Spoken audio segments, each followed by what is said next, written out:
3, The Fan. It's Friday, September 8th. Nice short week for the fellas here. Short week for the tier ones as well. Great to be here with you this morning. I'm Woodsy. To my right, Paul Reindl. Are you ready for the football? I hate you, you dumb bastard. You stupid son of a bitch.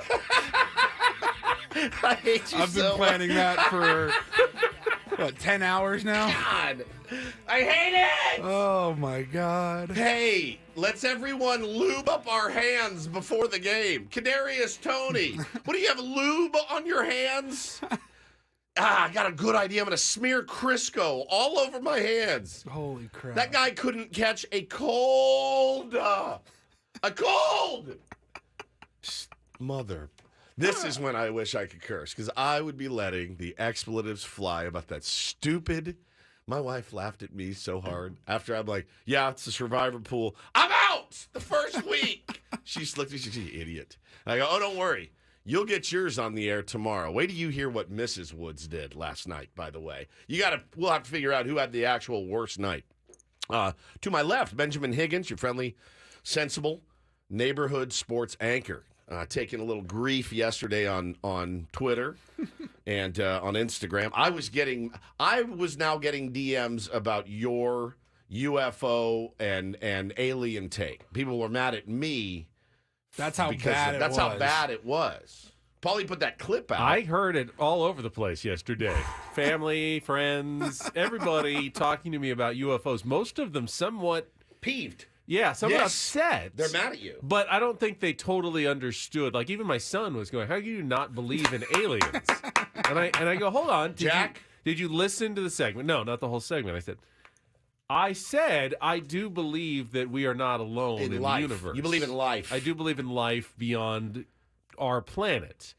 I don't believe that they are coming really close to visiting us, just barely being seen, and then like some sort of intergalactic game of hide and seek flying off when only, one guy on a ranch somewhere got to see a light, or Aaron Rodgers in New Jersey one day got to see a weird light, and then off they went again with leaving no concrete evidence of their visit. That's what I am skeptical of. You don't know that there was you don't know if they dropped some people off or some life forces off. That's the thing.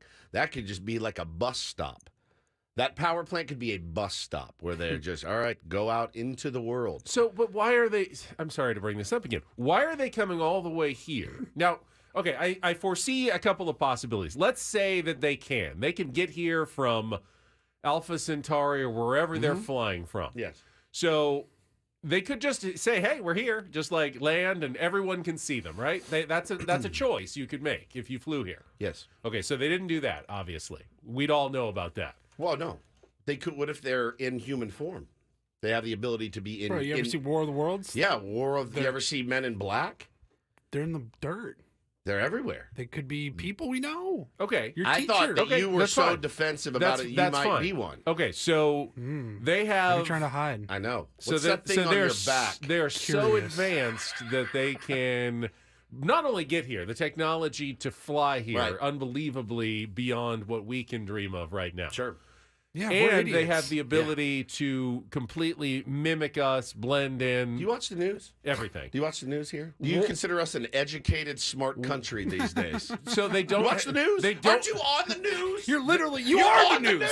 You are the news. They can't stealthily get here. Why does Aaron Rodgers get to see them then? They can't find a nice remote place to land where no one, use your scanners like In the no one's crops. here. So in the crops where there's plenty of circles and signs and things like that. I'm just saying, anything's possible. Anything is possible. And, think about Christopher Columbus back in the day and Magellan. What were they doing? They were exploring. That's what they're doing. They're exploring. They're down here looking. And guess what? The Native Americans very much knew they got there. That is true. Because they slaughtered them all when they got there. That's true. I mean, look at the state of Mississippi. Are you sure with 100% certainty that those aren't aliens there? Are you sure in human form? I'm just saying it's a possibility. So anyway, we will get more into that. Oh, yes, we will. Today. We actually have a guest, a gentleman that works in the building, here in this building, that has seen a UFO and reached out to Paulie, and he's going to be stopping by. And He's like, I love Ben. He could not sound more wrong right now. 100%. We got another weather balloon story coming. Here we go. Yeah, a military exercise. You never know. You just never know. Somebody in the chat said, Skinny Ben been wildin' lately. Yeah, Skinny Ben has a whole new sense of confidence, which is good. That's what you want. Adio Royster asks how I'm already dialed up to 13. Yeah, well, because of that stupid game. You know that there are 272 games in an NFL season. Mm-hmm. When you put it all together, there are 272 regular season games. In a survivor pool, the idea is to make it through all 272 of them without picking one wrong. You did not make it through one. There's one game, and it's over. You're done. It's over. Well, that's... I mean, usually I can make it at least like week 10, 11, 12. I told you, don't pick the first game. At least make it to Sunday of week 1 because you didn't pick the first game. I think there was I signed up for 2 accounts. Something happened. Oh, shut the hell Paulie up. texted me and said, you didn't make a pick yet. And I said, but I did. No. Yes, I have proof of that. Everyone heard your pick on the air yesterday. You were very fired know up to about pick that. the You can Kansas literally City go Chiefs. to the tape. I don't know about that. But listen, And I told okay, you. listen. I mean, okay, hold on. I'm here's the thing. How are you going to talk your way out of this? Just one? hold on. I got a little bit caught up in the moment, as I've been known to do. So I'm here to ask you guys, may I buy back in? Now, I don't know how it works. Obviously, this can't be something that's allowed beyond. Like, everybody doesn't get one do-over because that would kind of ruin the survivor. If you want to say no, that's fine. I don't even know how it would work. Do I give just pay in another $50? You're that guy. Well, you want back in. You want a second shot now. I want a second chance. Because, again, it was the first day of football, and I got so excited, and I got caught up in the moment, and I like to be where the action is, as you know. Now, if you don't want to let me do it, that's fine. A listener last night on Twitter had a good idea. I wouldn't just walk in here and say, come on, please let me back in. And, of course, I'll pay double, whatever.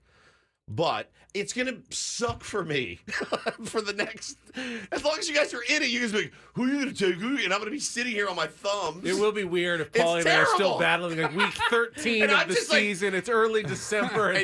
And Woods has not made a pick since September the 6th You guys- on the first day of the year when he picked the Chiefs. Also, this is for your guys' own good, because you know what I'm going to do. No one cares about your survivor picks. Just move on, right? I'm going to be philosophically, I'm opposed because it's okay. a survivor pool. You can't just have unlimited rebuys to get back in. The whole point, because then you just keep paying until eventually you won at Right. the end. So there has to be rules in a survivor pool. However, did you see Andy's tweet? I did see Andy's tweet. And here is the only thing working for you. The season hasn't really even started yet. That's what I was thinking. It's almost like a poker term. But before the end of the first level, if you are out, you can just start over. Because you haven't gotten too far in. Correct. Where, it's Okay, not well, like what if Washington loses on Sunday? Do I get to just buy back in? it's not like we've all won 7 in a row, and How all of a about sudden Adam you want and back Michael? in. Do they get to just buy back in whenever they lose? Their management, they don't get a vote. This is for you guys. I don't care what they think. I care what you guys think. So here's the deal. Andy tweeted in last night. All right, one show in an Under Armour shirt to buy back in. If you've never listened to this program before, about a year ago, we were deciding what would be the worst way to lose a bet. You see it with fantasy teams, right? Like, I saw a guy had a caddy for his buddy. It was at Encinitas Ranch. It went viral. And he's in full caddy jumper, big old golf bag caddying for him. There's all kinds of different punishments. And I said, it would be the worst punishment of all time to have to go to a Padres game in an Under Armour shirt and jeans, right? There's nothing worse. So Andy said one show and an Under Armour shirt to buy back in. So I brought 2 Under Armour shirts. I will do the Under Armour shirt. I mean, we're on camera, so people are going to see it. They can see it. I'll do it if you guys will let me back in. If you don't want to let me back in, you don't have to. So I don't want it to be a free-for-all. Like, if you lose, you're out. And that's the rules. However, here's my thought, Paul. Because the season hasn't really even started yet, now you can get back in. You're going to have to pay another $50 to get in. And you still have to pick a winner this week. It's not like you get week 1 for free. If you lose, You still have to pick a winner this week. And by the way, you've still burned the Chiefs for the season, so you don't get to pick the Chiefs again ever again the rest of the year. Those are my conditions to get back in. Under Armour shirts. Oh my God! I was thinking more have to like pick a winner this week, and the Chiefs and whoever you pick this week are both burned for the rest of the season. There's 5 of us in the survival pool. It's us 3, and our bosses Adam and Michael. I think if Woods wants to buy back in for $50 and wins the whole thing, everyone Venmos him 25 instead of 50. Like why would I do that?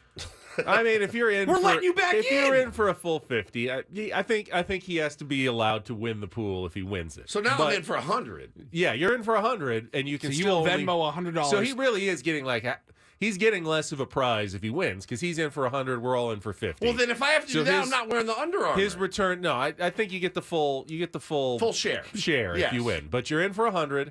You can't pick the Chiefs, and you still have to pick a winner this week. You can't get through week 1 and go, and I have to wear the shirt. I'm good until week 2 now because I bought back in. I have to wear the shirt. Yeah, you have to wear the shirt. All right, I brought 2. You guys can decide. You brought 2 Under Armour shirts. Brought 2. Got this one at Fantasy Camp. It's pretty embarrassing. The Under Armour undershirt. Oh, my camera did follow me. Yeah, it did. Oh, absolutely. We've got the tracking cameras for this. That's fantastic. It's not embarrassing. All right, let's see here.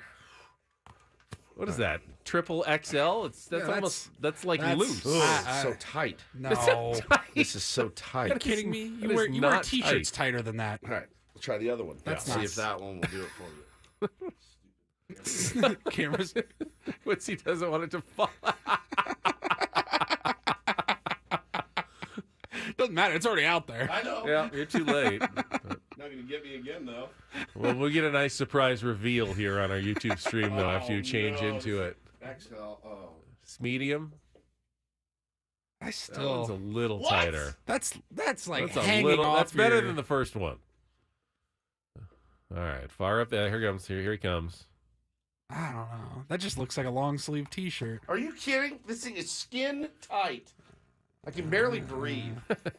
Oh my God! I see dads rolling around in this. I see them picking up their kids from school in jorts and one of these.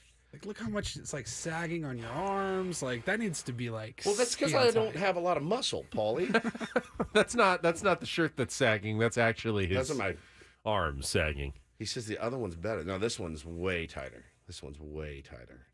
All right, I'll do this. I mean, what do you guys want me to do? Well, first of all, come up with a winner for this week. That you have to make your pick later in the show today on the record, All right, so we all know. Eric in the chat says it's BS. I don't have to do it. I don't want to be that guy. That's like you guys know me. My biggest fear is being that guy. I just miss the fun. I'm going to miss the fun. But you know what? He's right. I don't want to be that guy. Trying to think. Like, what if 2 others lose? The in danger week is, 1? yeah. I mean, Like three. we could all 3 out lose of week 5. 1 and it's over. We'll have to start over anyway next week, and you'll be like, oh, I guess you could win it all this week. Technically, if you made another pick, you won, we all lost. You could win the whole pool this week, which would be weird. And me in here just like, double birding you guys. I don't know. JR says, let Woods back in. See, but Eric is going to be in my head the rest of the day. No way, dude. That's lame. You're that guy. I don't want to be that guy. I want to be able to lose. I'm trying to teach my kids at home to lose with grace. Well, get into Scraby's pool then. I got into that one as well. Did you? Yeah. I didn't even see an invite. Where was that? They sent an email. They Probably sent didn't an put me email on- yesterday. Probably didn't put me on there. I got another one from a tier 1. I'll just play with them. That's fine. I'm taking this off. That's fine. It's my fault. All right, It's not your fault. You guys are kind and generous people. I mean, that's 15 minutes of foreplay. I have not even heard about your television commercial yesterday yet. It gets worse. Can't wait to hear about that. Are we letting him back in? No, I'm out. He's out. Camera's still following you. You can't outrun it. You can't. Wait for me. It's a voyeur. That's what it is. Likes to watch. All right, we've got a good show planned for you. It's I'm lost and I'm naked in the studio. it's Friar Friday. That might be punishment. We enough. actually will have an early Padres guest. Bob Scanlan's going to join us at 7 o'clock this morning as the team gets ready for the 9-game road trip starting tonight in Houston. A big series for the Astros, who are 1/2 game ahead of the Seattle Mariners in the AL West. Padres trying to play a little spoiler role. However, I did come up with your last-ditch scenario for your Padres this year. No, you didn't. I did. No, you didn't. Yeah, I did. If you want to stay tuned for that, I've got that for you. Nobody's going to stay tuned for your last-ditch scenario. Got our regular visits from Craig Elston on a Friday. All of our features, Don't Do This, Take on Woods, Rondell Report. Jeff Blum is going to join us, old the show Blummer. friend. I love it. Astros broadcaster going to be with us in our 9 o'clock hour as well. He's so busy Friday. He's going to be all cocky because the Astros are playing great. Sucks, man. Here we go. We like Blummer, though. We so do love should be Blummer. a good show. Lots to get to. We got our Daily Ditty coming up next. And rolling as we head toward the weekend here on San Diego's #1 sports station. Let's check traffic right now on 97.3 The Fan.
Woo!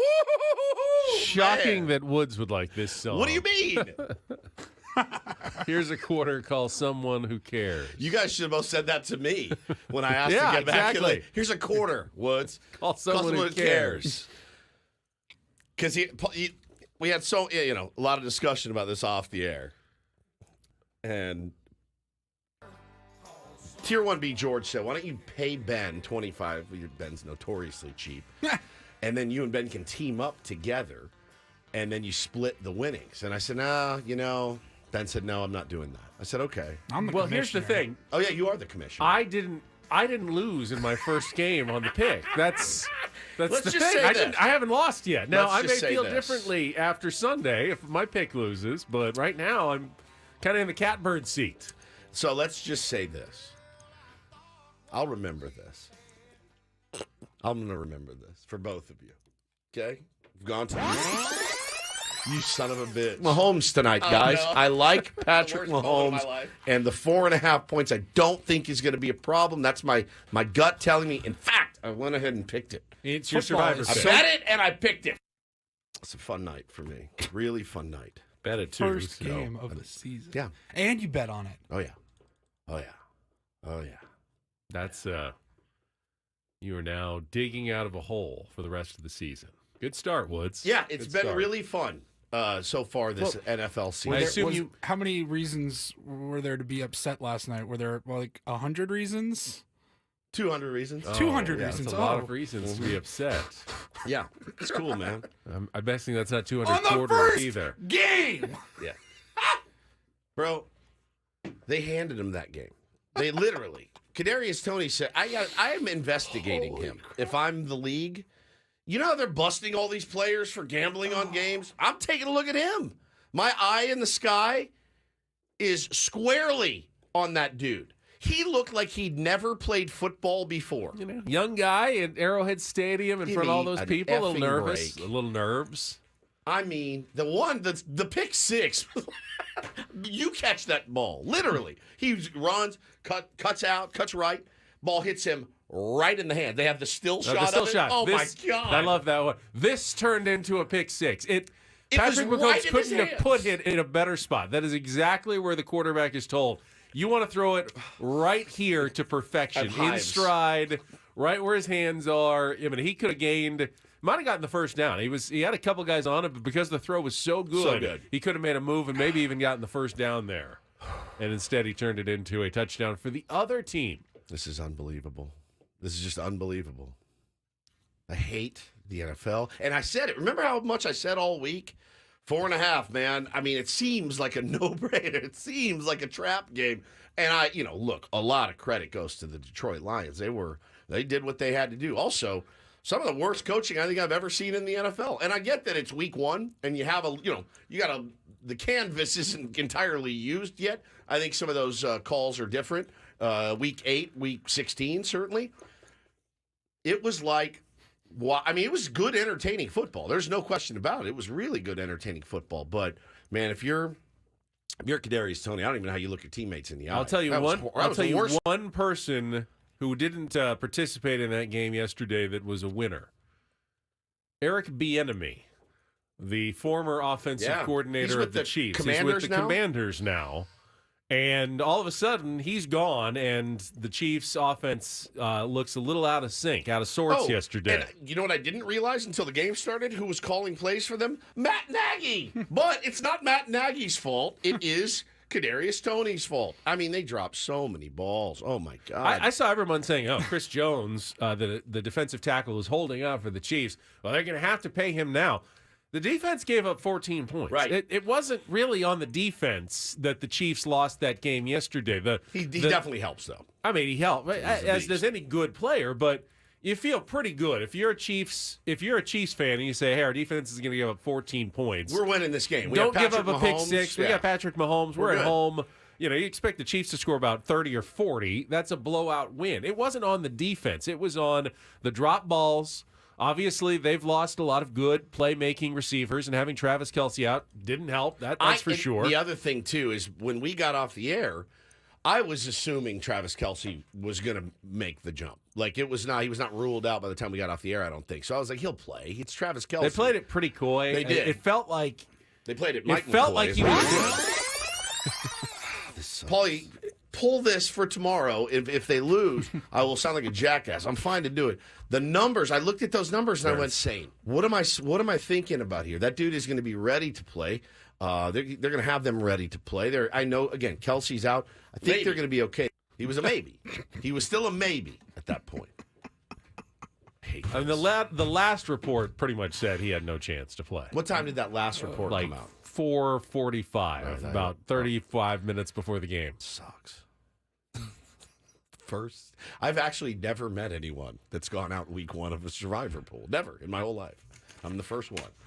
I mean, plays up great for the air, but holy crap, does that suck? I think, so who gets my money now? Do I just send 50 to You Paulie? hold it, and I you hold just it Venmo for whoever the winner? wins it. yeah, until the end. But I do think that it's going to be more and more common. As parity reigns in the NFL, it's so much harder to pick winners on a week-to-week basis. I mean, even straight up. I mean, if the Super Bowl champs at home against Detroit aren't a lock, Heck, you could. I mean, Who college is? is much easier with all the gimme games. But even if you were in a college survivor pool, I bet a lot of people would have picked TCU last week. Bro, they barely get money lines in college. It's all spread. And you know, when you're talking 38.5 point Right. spreads, I usually end up just taking the points in college football, and it works out a lot of the time, but I mean, there's some where you're like, please give me the money line. Picking football is getting harder It's getting and harder and every harder, year. and though. the NFL last year murdered me. So I if this is any indication, it should be a really fun year. All right, let's take a quick timeout. We'll come back. I still want to get the story. Well, obviously, you made back that money and more with the lucrative commercial cash Extremely lucrative. that you should have getting yesterday. And I want to hear about your commercial shoot. Oh yeah. Because you were telling us before you left that you were a little nervous about having to, appear on camera, and you had a line that you had to read. And I have not heard any of the details about how this went Wait yet till you yesterday. hear what else I had to do. So we will we'll find out about Woodsy's commercial shoot. I want to talk more about the game, the strategic decisions late in the fourth quarter as well last night. So we'll get to all of that coming up next with Bennett Woods on San Diego's #1 sports station, 97.3 The Fan.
You can tune in to Kickoff with Boomer Esiason and Mike Valenti tomorrow morning at 6 a.m. here on 97.3 The Fan. Every week, Boomer and Valenti preview the entire slate of NFL games, analysis from Boomer, picks from Mike, biggest stories in the league packed into 1 hour, always live and always on the free Odyssey app. And we actually got Boomer's reaction to your Survivor pick selection from yesterday. There it was. There was Boomer. Wait, you picked the Chiefs? Yeah, Boomer, get a load of this. Survival pool. Week 1. Game 1. $50. Game 1. My idea, by the way. My idea to do the Survivor pool. Aren't you the notorious like gambler on this show? Like, you know all the lines I don't- and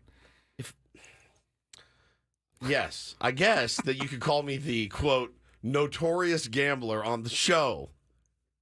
well, it isn't me and it isn't You Ben. know Billy Walters, let's just say that. I don't. You could have won that game, though. Let's be fair. We didn't even have to go against the spread. No, You nothing. just It's a picked winner. One winner. That's why. I mean, I was like, that's a no-brainer. They're going to. A lot of the experts I saw were going, at least with the points, the 4 points, they were going with Detroit. People like to. I overthought it, man. I just did. Maybe I didn't. My gut told me it was a trap game, and I said, what do they know? Because it feels like they're going to win by 2 touchdowns. Now, and that's, Kelsey is Kelsey. He's really, really good.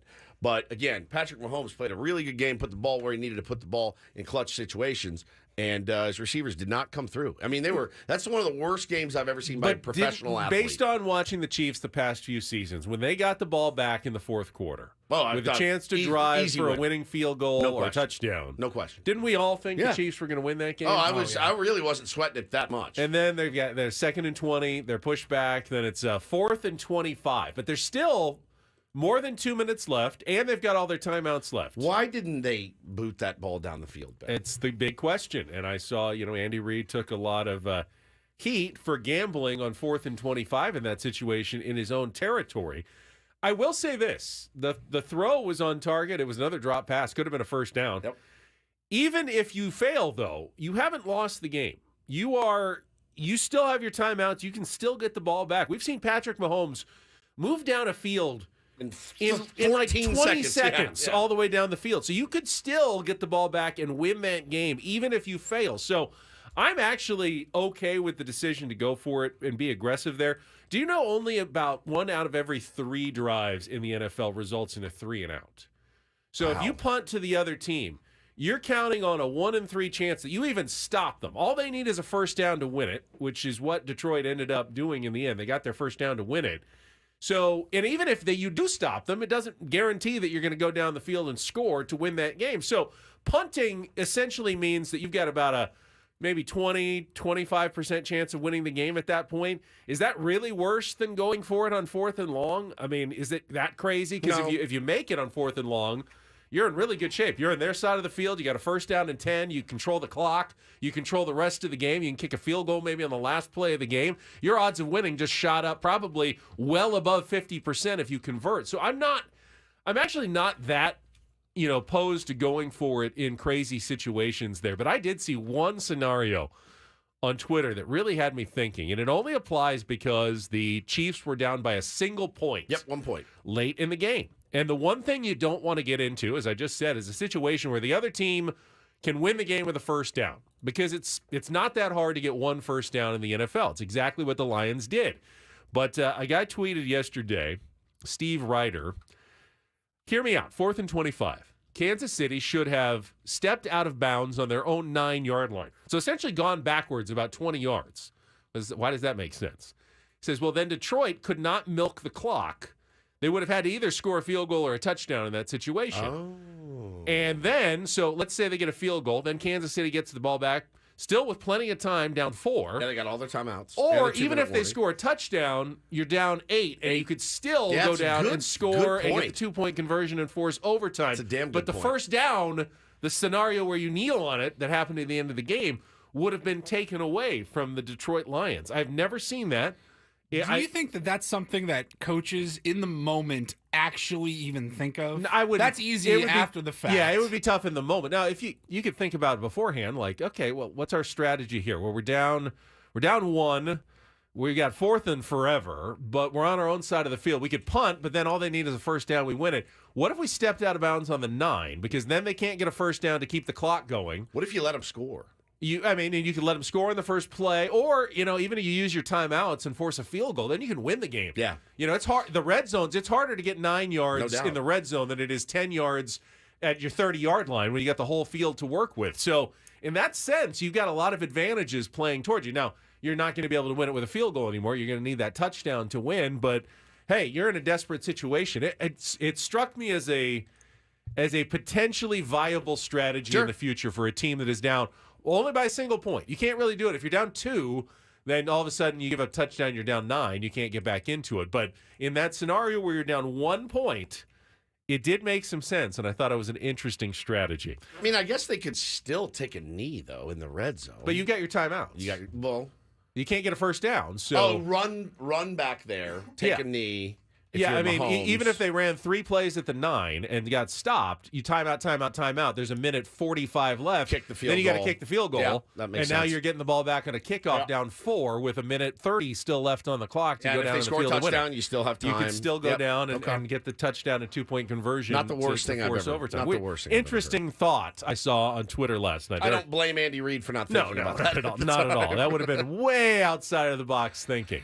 But it was interesting that I saw that. Hey, listen, the NFL the product is amazing. It really is. It doesn't let you down unless you gamble on it. That game was a really, really good game, good pace, the whole thing, and it was a pretty nice intro for the NFL. Is the product as good though? As a quality vehicle from Sedano Ford? Well, no, there's no question. Let's find out about Woodsy's commercial shoot right after this check of traffic on 97.3 The Fan. From the premier Chevrolet of Carlsbad Traffic Center, part of the Premier Auto family, here's Kelly Danick. Traffic is sponsored by Valvoline Instant Drive-Through Oil Change. 15-minute instant drive-through oil change. Got a few problems here, guys. One of them is this crash on northbound at 5 before the Coronado Bridge. Looks like that may have been cleared over to the right shoulder. Also an accident on the Tamarack Avenue off-ramp, southbound 5, and northbound side of the 15 just before Miramar Way. There's a collision over to the right shoulder. Stop by any of the 30 San Diego Valvoline Instant Drive-Through Oil Change Centers. You don't have to get out of your car, and it usually only takes 15 minutes or less. Visit SoCalOilChange.com for discounts. Locations nearest you. Valvoline Oil Change Centers are open 7 days a week. I'm Kelly Danick with Ben & Woods, San Diego's #1 sports station, 97.3 The Fan. Just one more note here on the survival pool. We got a couple of polls out just asking the audience what they think, if we should allow Woodsy to buy back into our survival pool after he was eliminated 1 game into the season. I don't know if this is surprising or not, but different results from Twitter.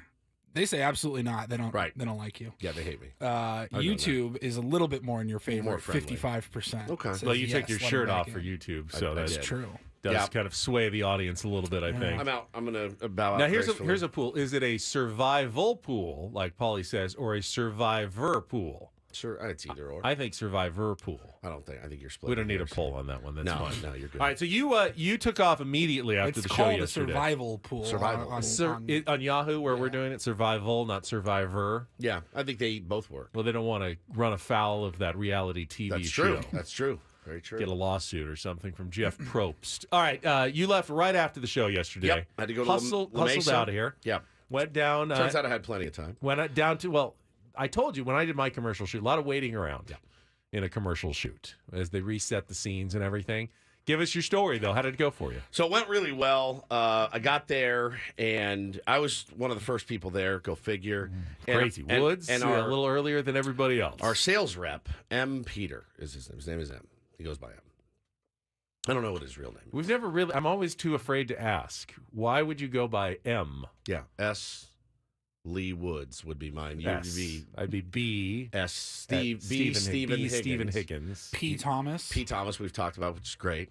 P. Thomas Reindl sounds like a movie director. Yeah. So he said to Like me. M. Night Shyamalan. Yes, Yeah. like M. Night Shyamalan, Ben. He says to me, wear your 97.3 The Fan shirt. And I said, I don't know that I have one. He said, well, you have to wear the letters. Okay. He said, if you have a collared 97.3 The Fan shirt, wear that. And they made them when it was a brand new station. And the material that they made them out of, I think it was made for big sills. It was like shiny, looked like a cheap shark skin suit. You know what I mean? It's like this shine. They're horrible. It had the old Some sort of polyester the old logo. blend. It had the old blue logo. and white. He was all in. Like on Adam those. gave us each one when And we I first threw got mine in the here. garbage, like the day I got it. Never touched it since. So I have a T-shirt that just says 97.3 The Fan. It's brown and yellow across. And I said, and you're sure I have to wear this? Yeah. Okay. So I show up in it. Everybody else. Now, who is everybody else? So you got Emily from Rock 105, my beloved, love her. You got my absolute. It's a bunch of radio. Yes, DJs. radio people that are also doing endorsements. You got D-Rock, who is an absolute legend in San Diego. You got Boy Toy Jesse, who is like. Jesse Lozano, He's my the man. GOAT. I love Jesse. He's the GOAT. And it's the four of us, and we're hanging out, and I have great relationship with all those people. They're all phenomenal. I love them. We're all competition, but it doesn't matter. I root for their success. They are fantastic human beings. So we're chopping it up. That's when it's fun. That's when it's fun. Telling some radio stories and how are you guys doing? Well, we're doing pretty well. And That didn't hurt, did it? No, it didn't hurt. Not hurt, was Couldn't it? actually be doing better. Didn't hurt at all. And they are all in just normal, cool clothes. Oh. All of them. And you're in a I'm in a station brown logoed t-shirt with my skinny, pale white arms. The sleeves come up to. They're like half sleeves almost. It's a horrible. little short and tight on the sleeves. Yeah, a little bit. No, I know you. You brought backup clothes Yeah, in case. they wouldn't let. M. Peter said I wasn't allowed to wear them. Oh. I had to wear the station shirt. So I was already started to sweat. I go, well, this isn't fair. There it is on the YouTube chat. Probably Yeah, put it on the everybody's YouTube. got nice Yeah, clothes. nice clothes. I'm looking good, stylish, ready for camera. And there's sports load Woods. Okay? So then the director grabs me and he goes, come with me. Takes me into the service bay where I go into the service bay of Sedano Ford, which, by the way, looks like a ballroom. Yeah, it's brand new. It's unbelievable. The floors are beautiful. It looks like the room in The Shining where he's sitting at the bar. It's stunning for a service bay. He goes, all right, man, so here's what you're going to do. I need you to take a couple steps toward the camera. I had to do a walk and talk. Walk and talk. So I had to do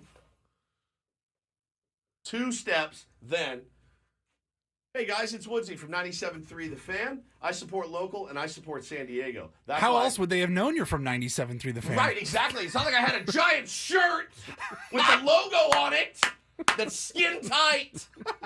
Right. They never would have known, Paul. Maybe that's his punishment. He just has to wear that shirt for the whole show. Oh my God. And then I had, that's why I'm with Manny Sedano Ford in La Mesa, right? Pretty easy. I had to do about 7 takes, maybe.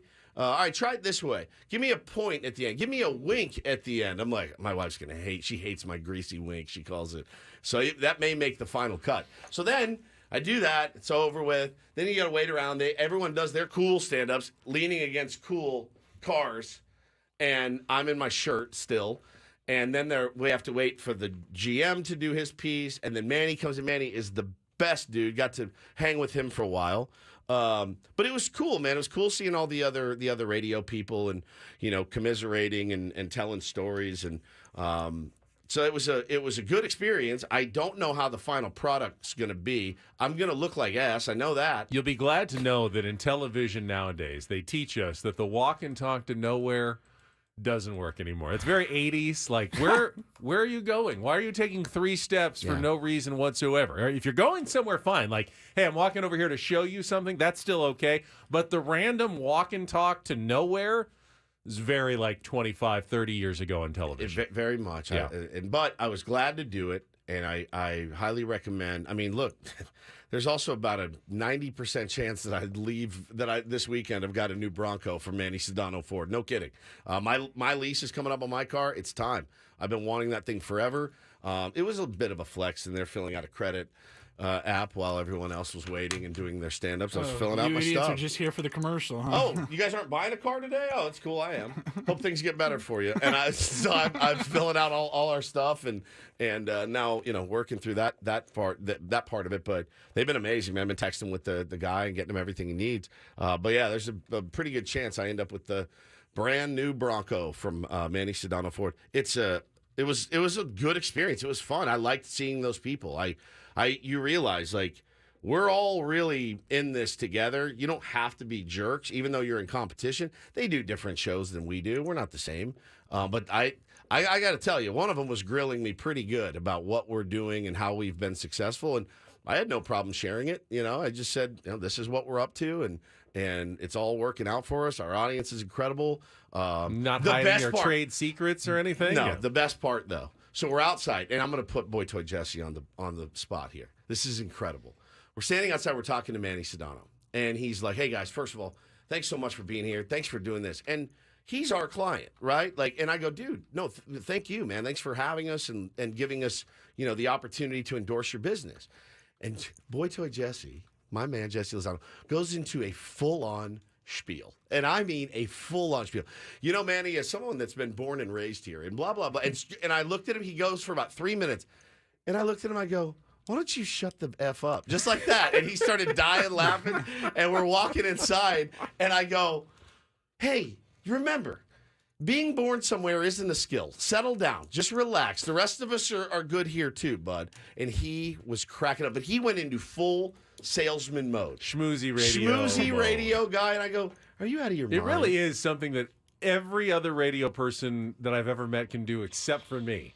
I'm the only non-schmoozer in radio that I think I've ever met. Yeah, I can see that. But it was awesome, man. It really was a fun day, and glad I did it, of course, and hopefully end up with a new whip out of it. And but I'm beyond terrified for when the commercial comes out. Beyond. I don't look. It's cool. out of your hands now. I don't look cool. I don't look good.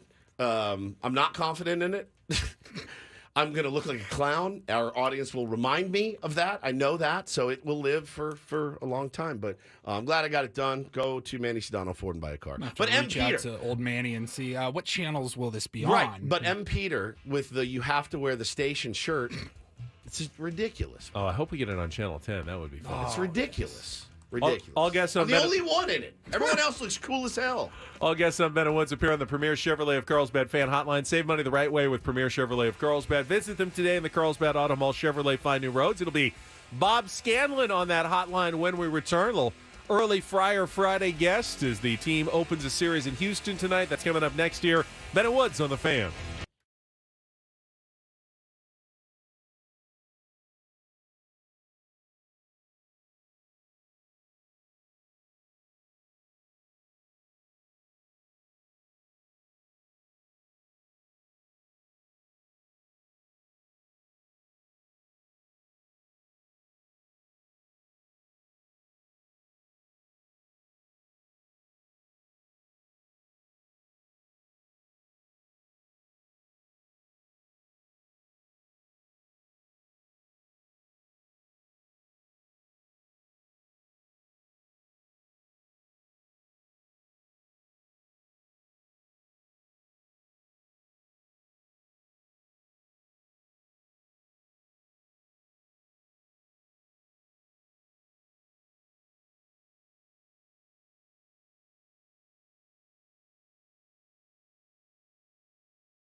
This hour, Ben and Woods, brought to you by the Golf Mart.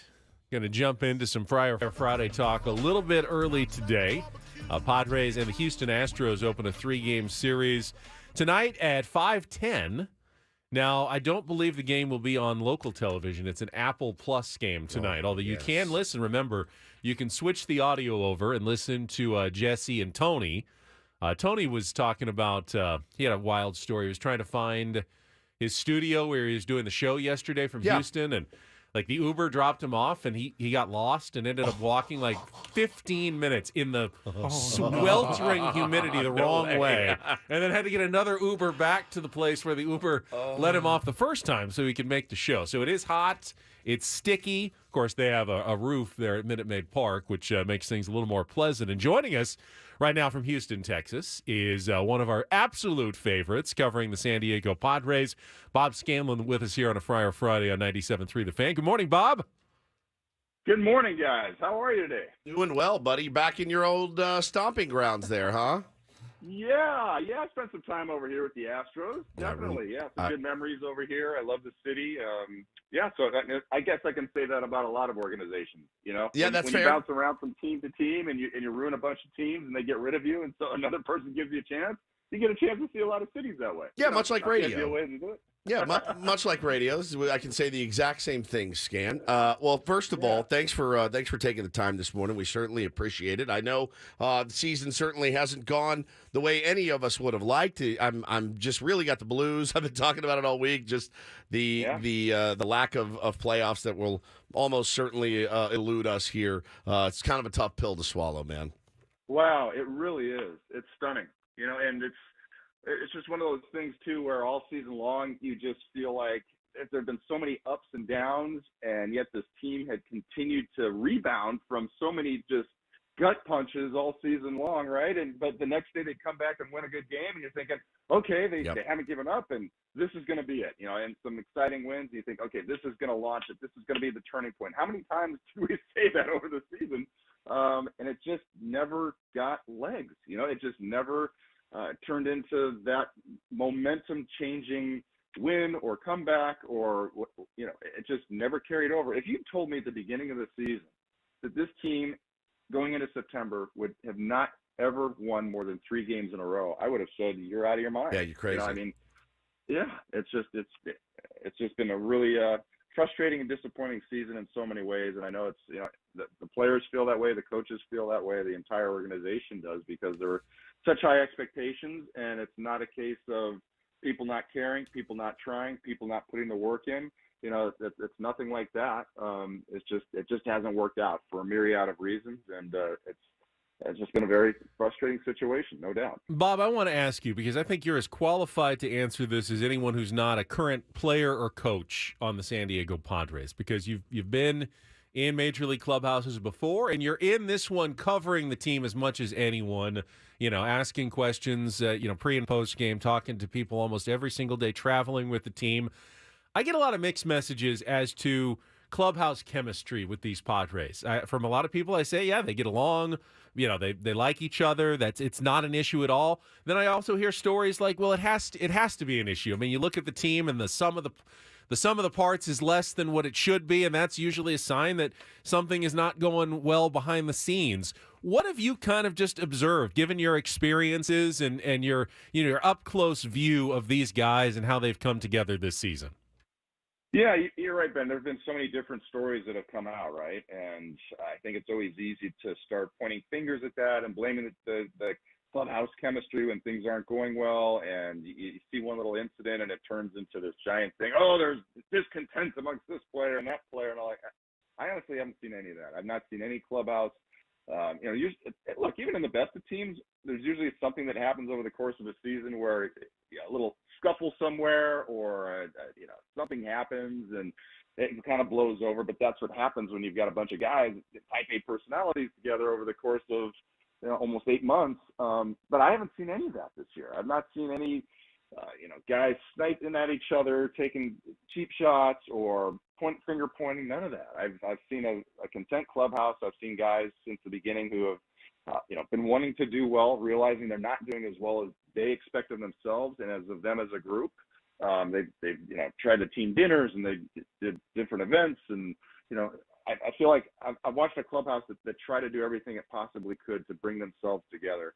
And so I don't think it's a thing of these guys just don't like each other, but that's a totally different issue, isn't it, than what Right. goes on between the lines. Sure. And there's some classic examples of that. You look at the Oakland A's teams in the 70s. They were notoriously hated each other off the field, and they'd have fights in the clubhouse and the dugout and stuff. But still, when they stepped on the field and got between those white lines, they had a common goal. They knew what each other was capable of, and they had each other's backs in those situations. And I'm not saying that this team does not have that, but for whatever reason, to your point, it just hasn't clicked on the field. And what the explanations for that are, I'm sure there's, everybody's got their own answer. But I've not seen a clubhouse that's been ununited or guys that have, started to blame each other in any way through the course of the season, which I give them credit to. And I give credit to also this coaching staff and Bob Melvin for, basically trying to keep these guys on board all the way to the stretch. It's just not come together for them for whatever reasons.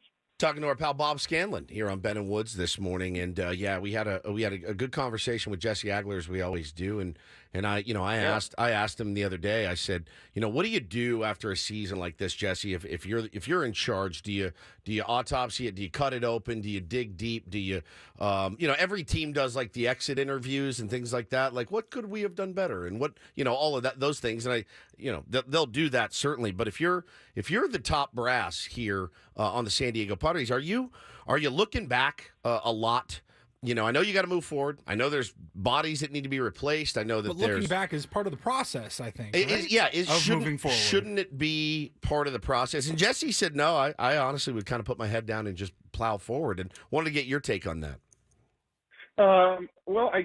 That's interesting. I guess I'm more of a reflective type guy by nature in terms of looking back on things and not to, just wallow in Sure. what could have been or should have been or anything like that. But definitely, I think it's important to take a look at what decisions were made and how things were, why decisions were made, and if things worked, why they worked, if things didn't work, why they didn't work. Because I always feel like there's something to be learned, good, bad, or indifferent, over the course of, both in game. I mean, I'm just thinking about it as a picture of myself, like back in my career. Like every game I walk out and I evaluate that game. What could I have done differently? What was the turning point in that game? Why did that not go as well? Sometimes you look at something and you're thinking, oh, it's obvious it was the bases loaded triple you gave up. No, actually it wasn't that. It was the 2-1 pitch that I made to this guy early in the count where I should have gone with a different pitch, and it put me behind 3-1, and then I was really behind the hole. And the next guy, it was the 1-0 offering. That, you know what I'm saying? It's like, it's actually, there's something else that sort of led to that, and not the obvious triple with the bases loaded. There are a bunch of little things I could have done better along the way. And so I would do that with each game. I would do that with each month. I would do that with each season, and just sort of reflect, okay, what were the little things I could have done different? What the broader things I could have done different in terms of my training, in terms of my personal prep?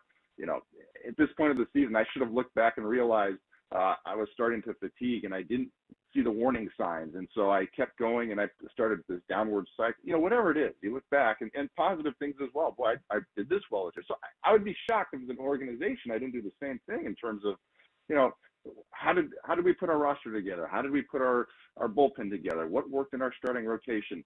What were some assumptions that we made that didn't pan out? Because you have to make certain assumptions each year.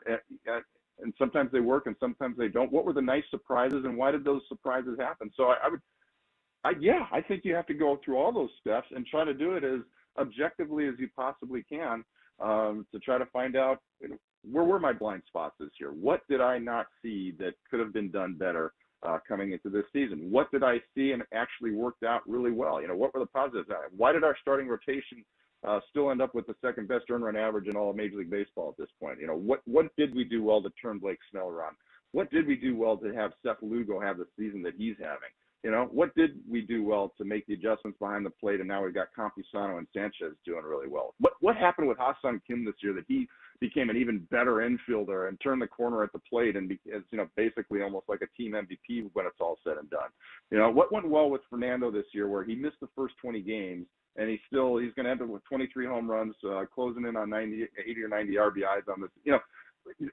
what worked, what didn't, and I think you've got to try to be as objective as you possibly can in doing that. And sometimes that's the hard part, right? Because we all have our own personal bias of what we think we did or what we didn't do. So hopefully some of that comes in and you learn from it, because that's what every one of these experiences are, and you try to learn from it and make yourself better for the next season. Talking to Padres broadcaster Bob Scanlan. And Bob, let's talk about Blake Snell's Cy Young candidacy. He'll be on the mound tonight to open the series. And part of me goes, hey, in a year where no one has really stood apart, Blake has been the most dominant starting pitcher. It's got to be him. And part of me also says, am I biased because I like Blake and I watch him so much? They're not really going to give it to the guy who's walked the most batters in baseball on a team that's not even going to make the playoffs. Where do you kind of stand on the Blake Snell Cy Young argument right now? Well, for me, he's the guy, and to your point, I try not to be biased about it as well, right? Because how can we not be? We see the guy every day, but I think there's also a bias in terms of what we do see of him on the mound every fifth day and what he's done over his last 20 outings, which has been objectively better than anybody else in baseball. I mean, and not by a little bit. When you look at the earned run average, especially what he's done over the last 20 games, it's just no one's even close to doing it. So if you want to look at the one blemish, it's the walks. But at the same time, the bottom line is, are those walks scoring? No. He's stranding them because the stuff is so nasty, and he's punching guys out. And the fact that he has so many opportunities over the course of the game to potentially implode if he wants to, because there's runners on second and third, there's runners on the bases are loaded, there's runners on base all the time because of the walks. And yet he's calm, he's cool, he's collected, and when it matters, he bears down and he punches guys out and gets out of the jams. And to me, that makes it even more impressive. So, look, it's so interesting nowadays, right? Because there's so many different numbers that writers have to look at internally with all the whips and the FIPS and the WOBAs and all these other analytic numbers. But the bottom line is Blake Snuff has just been dominant. And yeah, there's some other great candidates out there, but for me, I'm not going to let the walks get in the way of what in every other category has been the best pitcher in the National League. Do you guys see it any differently? Not really. I think Steele has a really great case as well, and I know that team success has a lot to do with it. And I know there are still guys that look at the win-loss and go, "Wow, that's unbelievable." But I think Blake's pretty deserving of it as well, because if you're talking about nastiest pitchers, I think it's Blake Snell. I'm just going to say it. Blake is too chummy with Don and Mud, and that is going to hurt him. Yeah, I think so too. With the voters. And not chummy enough with us. Yeah, exactly. Yeah, spread the wealth a little bit, guys. Are you guys jealous that you haven't gotten some tennis? Yes. Is that what this is all about? Absolutely. We're jealous. Yes. Did you see yesterday when he's going to give him sunglasses just by making eye contact in the dugout? Yeah, they know. They have telepathic. It's amazing. It's amazing. So, Bob, what are you going to do tonight? You're not on. You're on Saturday and Sunday telecast, but tonight is just like Bob gets to watch the game, or? Yeah. There's certain times where I need a break from the ballpark, and I'll stay at the hotel and watch. This might be one of those where I go to the ballpark and just find a seat, sit up in the press box, and get myself a bag of peanuts and watch the game. And sometimes it's actually fun because I spend so much time working to just go to a game and be a fan, where I can yell and scream and I can just enjoy the game and not be looking at it, analyzing, okay, what part do I need to get some video for this post-game, package or, whatever it may be. So, yeah, and I haven't spent much time in this ballpark as a fan. So, good chance I'll be over there just enjoying a ball game and cheering for the boys. What's the Scan food situation at a game tonight? Oh, I have it's no more idea. than a bag of peanuts. I know that. Yeah, it's more. Scan. We're drinking a beer tonight. Scan what are we doing? Can put it down. We've seen it. Trim though. Well, no, he can burn. He can burn it like no other, but he can put it back better than anyone I've seen in a press box. Booze or food? Food. I don't think it's going to be a good look if I'm sitting there, 5 beers in the 6th inning, and I got my shirt off, even though the roof is all closed. It's a great and I'm look. catching somebody's home run.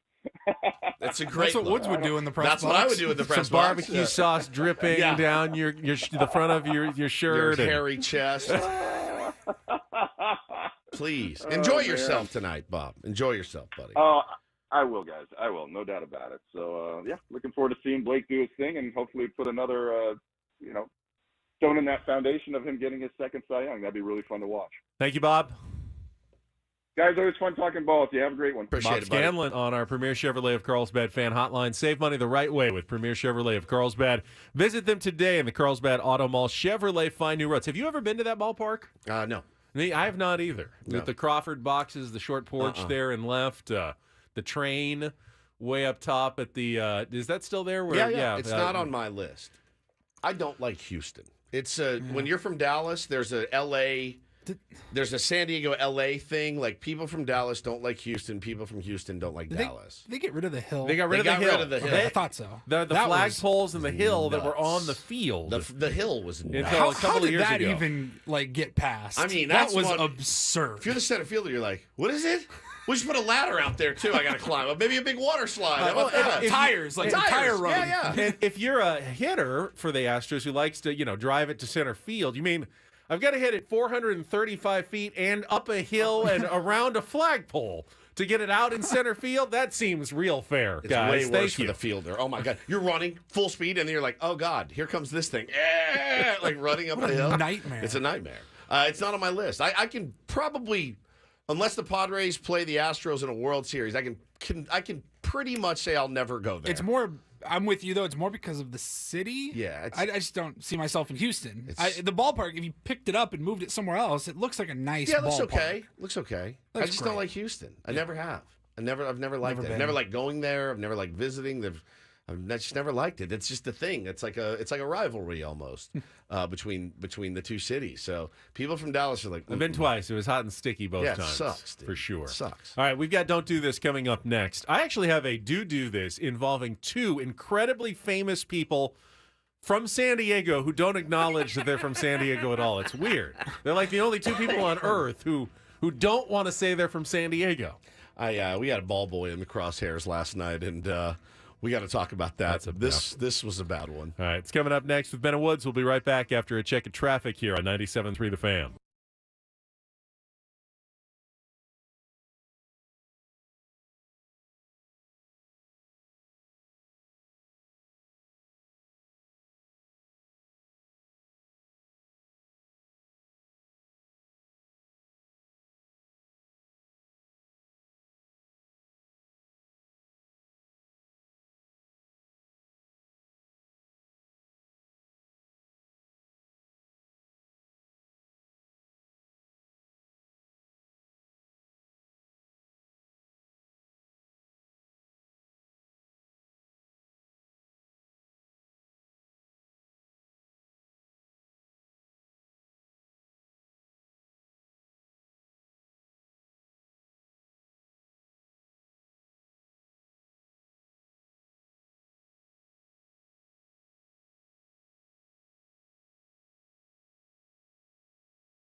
The Upper Hand Fantasy Podcast brings you the latest news and player insights to help you win and avoid any embarrassing league punishments, like having to wear Under Armour gear. Yeah. In-depth analysis, start-sit questions, everything you need for your fantasy team. Download Upper Hand Fantasy on the free Odyssey app or wherever you get your podcasts. I will start in the world of tennis in Don't Do This today.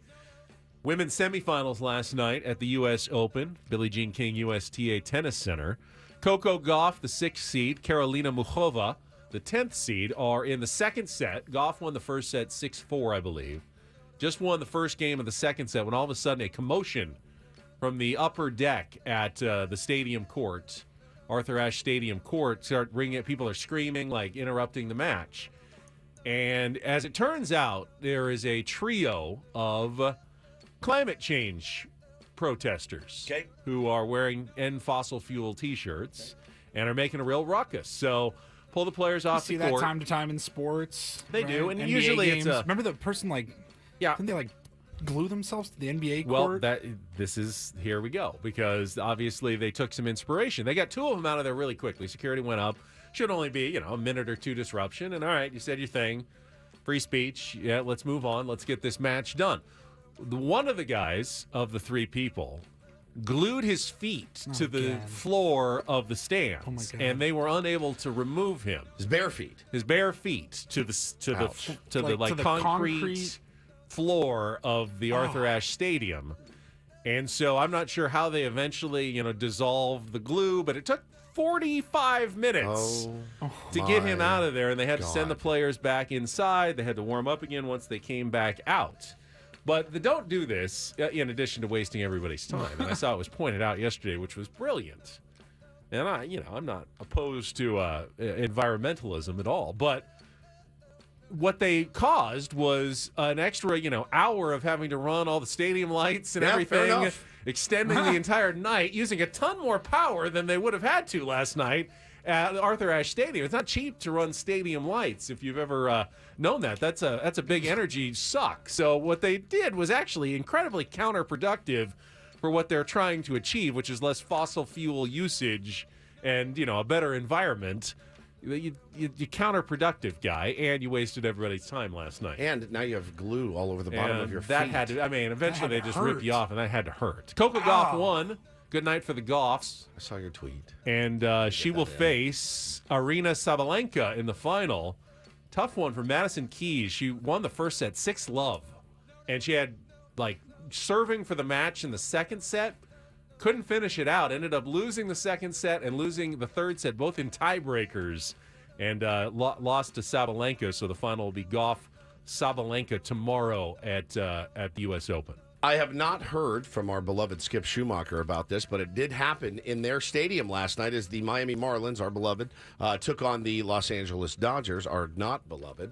And Dodgers are up 3-0. It's the top of the 6th inning. Freddie Freeman strides to the plate. Mookie Betts is on base, and this happens.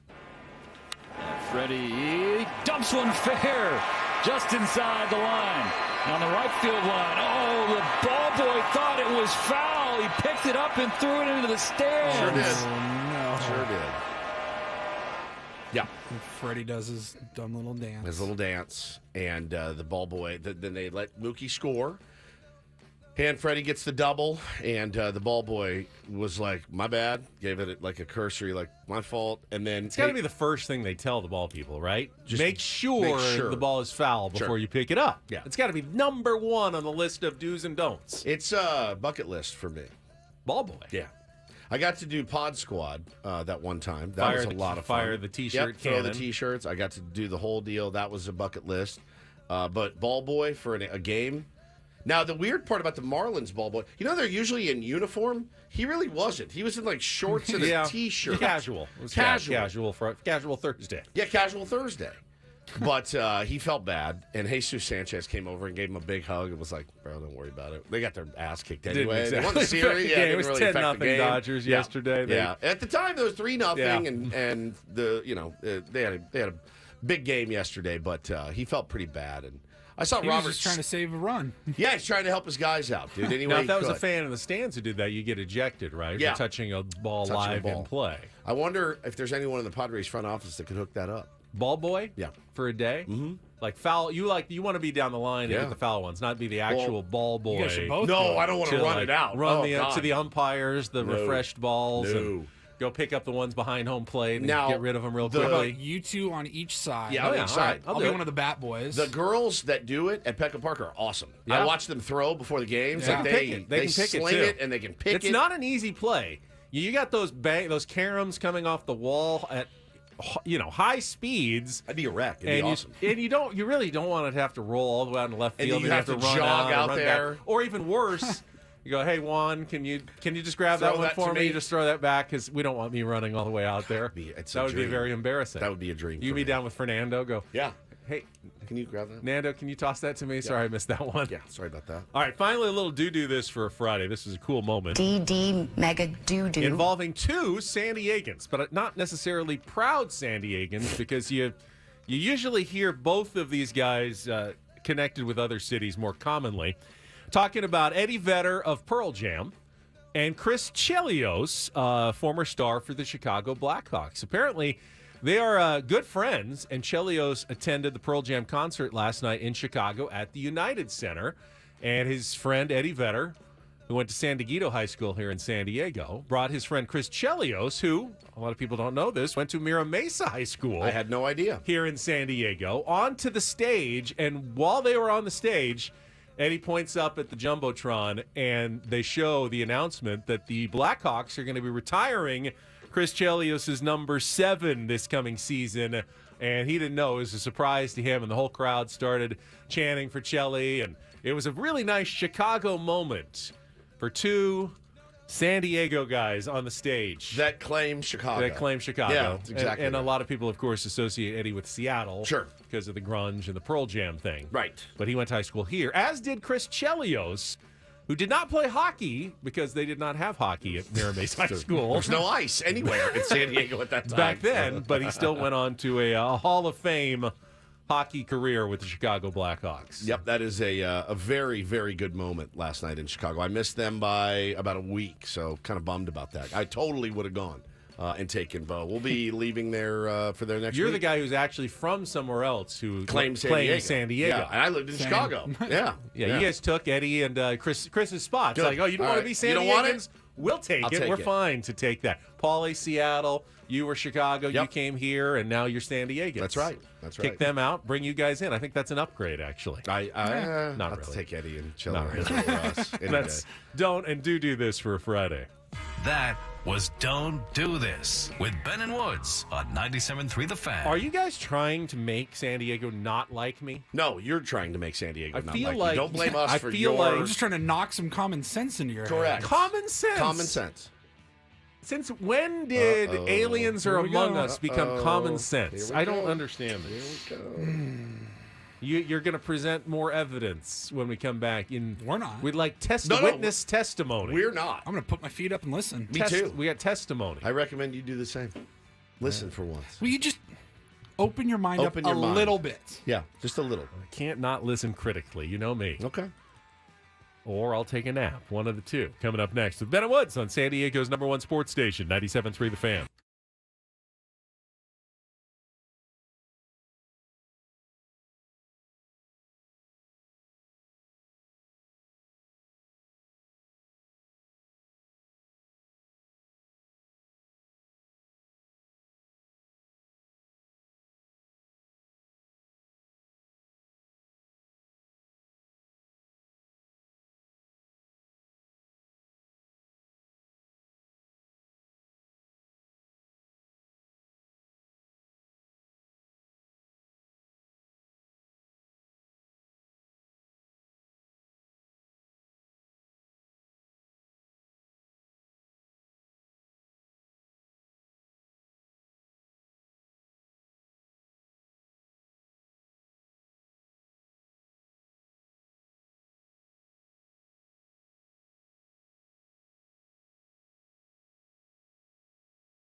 Does this one not work? That one works.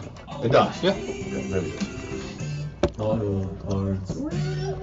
So try to chop like this. Yeah. Pretty close to like it. this. Okay. Like blah blah blah blah blah. Don't not here and not here. Yeah, like at a drive-through. You don't want to be right here. Exactly. Exactly. and just talk. Gotta yell. Right. Yeah. You plus 10%. That's it. Plus, you can count on access to a committed team ready to go the extra mile Hot mic. for you. Somebody says hot mic. Hot mic. Stop by. Hot mic. Granger, Hot the mic. ones Hot who get mics. it done. I'm off. Hot On YouTube? mics, hot mics, so loud. Hot mics. AutoZone is Hot more than mics, a hot parts store. mics, hot It's where we mics. help you solve problems like, sorry I'm late, my Hot battery mics. died. And I need a jump. Yeah, everyone's saying it. America's #1 battery destination. We can hear you. You can find How? the right Hello. battery at the right price. With options starting at Hi, everybody. Hi, everyone. And we offer free battery YouTube, testing and hot charging. mic. Sounds Whenever low you need fidelity. it. That's weird. Parts Oh, and there help we you go. need to What get was the it? job done right.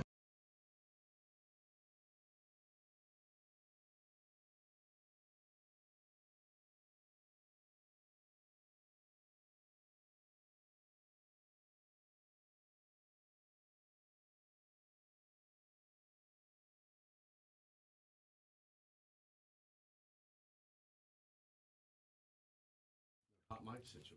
We didn't say anything bad, did we? I don't think so. Probably. I Gotta do figure it out. want to let everybody know, since we were talking to Bob Scanlan earlier this hour, we didn't play Take on Woods, but we will have it for you coming up here in about 30 minutes at 8:10. So back it up an hour. You'll still have your chance to compete against Woods and qualify for a getaway to Las Vegas a little bit later. Last chance this week to qualify for our grand prize drawing. But apparently we're going in a different direction in this segment. Yes. I see a unfamiliar face in the studio. We will reveal all after a check of traffic here on 97.3 The Fan. From the Premier Chevrolet of Carlsbad Traffic Center, part of the Premier Auto family, here's Kelly Danick. Traffic is brought to you by Caltrans, reminding you to avoid the 5 for a faster ride. Friday, September 8th. We'll talk about that in just a bit. Meanwhile, no accidents to report, guys, but some road work caused me some headaches in the North County. This is southbound 15, Camino del Norte. Looks like the right lane's blocked, as well as Camino del Norte on-ramp to South 15. They're saying until 8 o'clock this morning, so do expect some congestion there. Beginning 9 p.m. Friday, that's tonight, you guys, southbound Interstate 5 will close between Interstate 8 and downtown San Diego until 5 a.m. Monday, September 11th. Use southbound 805 or southbound 163 to avoid delay through downtown. I'm Kelly Danick with Ben & Woods, San Diego's #1 sports station. 97.3 The Fan. By the way, just because I like to be up on the breaking news, the United States is out of the Basketball World Cup in the Philippines. They Quit just trying lost to to stall. Germany, I am so 113, 111. I'm so bummed. I know you are. I know you're devastated that we lost to Dennis Schroeder's team. They have a couple of players named Wagner on their team, Oh, very great. German. But, the U.S. is out of the Basketball World Cup. Didn't feel like that was really an event that was moving the needle a tremendous amount in this country. Forgot it was on. But it's over now. You know for what the United moves the States. needle is UFO talk. It That's seemed to what yesterday. moves the I needle. have gotten more reaction to that segment than really anything we've done in a long time Well, here it's on a bad Ben and take. Woods. Okay, well, yeah, okay. That's First it. of all, before you pipe in, who is this anyway? That you guys have brought into the This studio. is Tier 1 Tyler, and he reached out to us yesterday after you went on your little spiel about how there's nothing out there. Right. There's no UFOs. Right. This is a joke. I question your critical thinking. Yeah, anybody that believes this is an idiot. Moron. And he goes, dude, I saw a UFO. Like, Yes. I remember it vividly. yes. And he actually works in the building, He's like in the building. on another floor. And I'm like, done. You're coming in tomorrow. Sir, Well, welcome in. You can Thank welcome you, first thank of you. all, and I don't want to make anyone feel bad. I really don't. I'm not trying to say that you didn't see what you saw necessarily. I just logically it doesn't make sense in my mind. But share your story, Tyler, and people can make up their own minds. Sure. Okay. based on your credibility. So Sell it for us. first off, I think it's funny because I grew up a big advanced stats nerd. So to be on the Padres flagship talking about UFOs, it's kind of funny to Just me. like you dreamed. yeah, exactly. If you ever want to send me your insight for advanced stats, I will take it and use it. I will give you full credit, of course, but I would. Hey, you can never have too much information. The UFO is the ultimate fielding organization. That's exactly the team right. The team that has the best defense every year in baseball is the UFO. That's exactly right. All right. So what happened to you, my friend? All right, so grew up in Santee. Anybody that's familiar with that area, West Hills specifically, so the West End. Walking my dog around midnight, 12:30. Coming out West Hills Little League, go through that back entrance. I was going to cut through the campus, and I'm walking through the parking lot. It's me, my ex-girlfriend, we'll call her Olga. Yeah. Me, Olga, and my dog Sage, walking through the Is parking lot. that really your and- dog's name, or is that a fake name too? No, that's a real Okay. name. That's a real name. I want to But, know what happened with Olga, but we can talk about that later. I like to dig into people's relationships. So from the Little League fields I know to it the right West where you Hills are. campus. Yep. There's that parking lot. Mhm. I'm walking through the parking lot towards that little gated entrance into West Hills, and I see this it's about 10 feet tall, a perfect circular shape. It's like a shadowy figure with like an aura In the around sky or on the ground? Or No, what it are we was, talking it about? was like hovering over the ground. You know Okay. where that house is on the campus? Yes. The ground. Yeah. Groundskeeper? Yeah, the groundskeeper. It was kind of in between there and the left field of the varsity field. Okay. I know And- exactly where that is. Yeah. Yeah. I played there many, many times. Coached there. Yeah. Yeah, many times. And I kind of see it in my peripheral, and I go to make eye contact with it. It takes off, literally is speed of light. Holy crap. And it takes off. It didn't go up. I got chills. It didn't go up. It went. Yes. Parallel to the ground, straight towards the. Yeah. Are you all right? Were you on marijuana cigarettes? No. Were you on psilocybin? Nope. Mushrooms. Nothing. That's psilocybin. Nothing. Acid. Nothing. All right. Nope. Stone cold sober. Yep. Okay. Orb. Yeah, pretty much. So I had read another story yesterday. Now, do you think was this something that you think could transport, or was it an actual entity, the orb that What you do you saw? Was this a life form, or was this a vehicle of some sort? My guess would be vehicle. Vehicle? I don't Okay. know. Oh, yeah, because It just took off. It jetted off. like I a, could like tell- a like a if an automobile was a circle. Yes, exactly. It accelerated away from Yeah, you. speed of light, but I could tell which direction it went. It went towards the home plate area of West Hills, and it just vanished. All But right. it went All right, literally- smart guy. All right. So what could it have been? I don't want to I certainly there's a chance you saw what you thought you saw, and I can't tell you that you're wrong. Here's the thing. So I look over at my girlfriend. I'm like, "Hey, did you see that?" She's like kind of timid and mumbled. She's like, "Yeah." And I look down at my dog. Yeah. I kid you not. She was 10 at the time. I'd had her my whole life. Every single one of her hairs were standing straight up. Oh my god! Now see, crap. dude. Now that's the dogs know, man. Dogs absolutely 100%. know. That is unbelievable. Yeah. Look, he's got hair standing on his arm. I'm freaked out. Oh, So I was man. reading yesterday about do aliens exist? And by the way, I had thank you for the reams of information that was sent yesterday. I was not able to get to. Well, any of it, but I did do some of my research yesterday, and I read, Ben, that a guy in the Navy said that he had seen an orb. An orb was what he saw floating inside a clear cube. Now, you never saw the cube, right? It was just I the didn't see circle. the cube, but I know what you're talking about. Yeah, yeah. I've done a lot of research into it. It was So, a Navy pilot, it's- Ryan Graves. Tyler, was his it's name. it's Yep. your contention, belief that this object was otherworldly, not from the Well, planet that's Earth. the thing. I don't know. It's a It was UFO, either an unidentified Okay. flying it was object. either made by our government or some other Okay, government. well, They're not telling us. all right, or- Absolutely, there have been things of our world that people have not been able to identify that have shown up in the sky. Some have been proven later to be weird things like weather balloons or secret government satellites or rockets. And those UFOs absolutely do exist.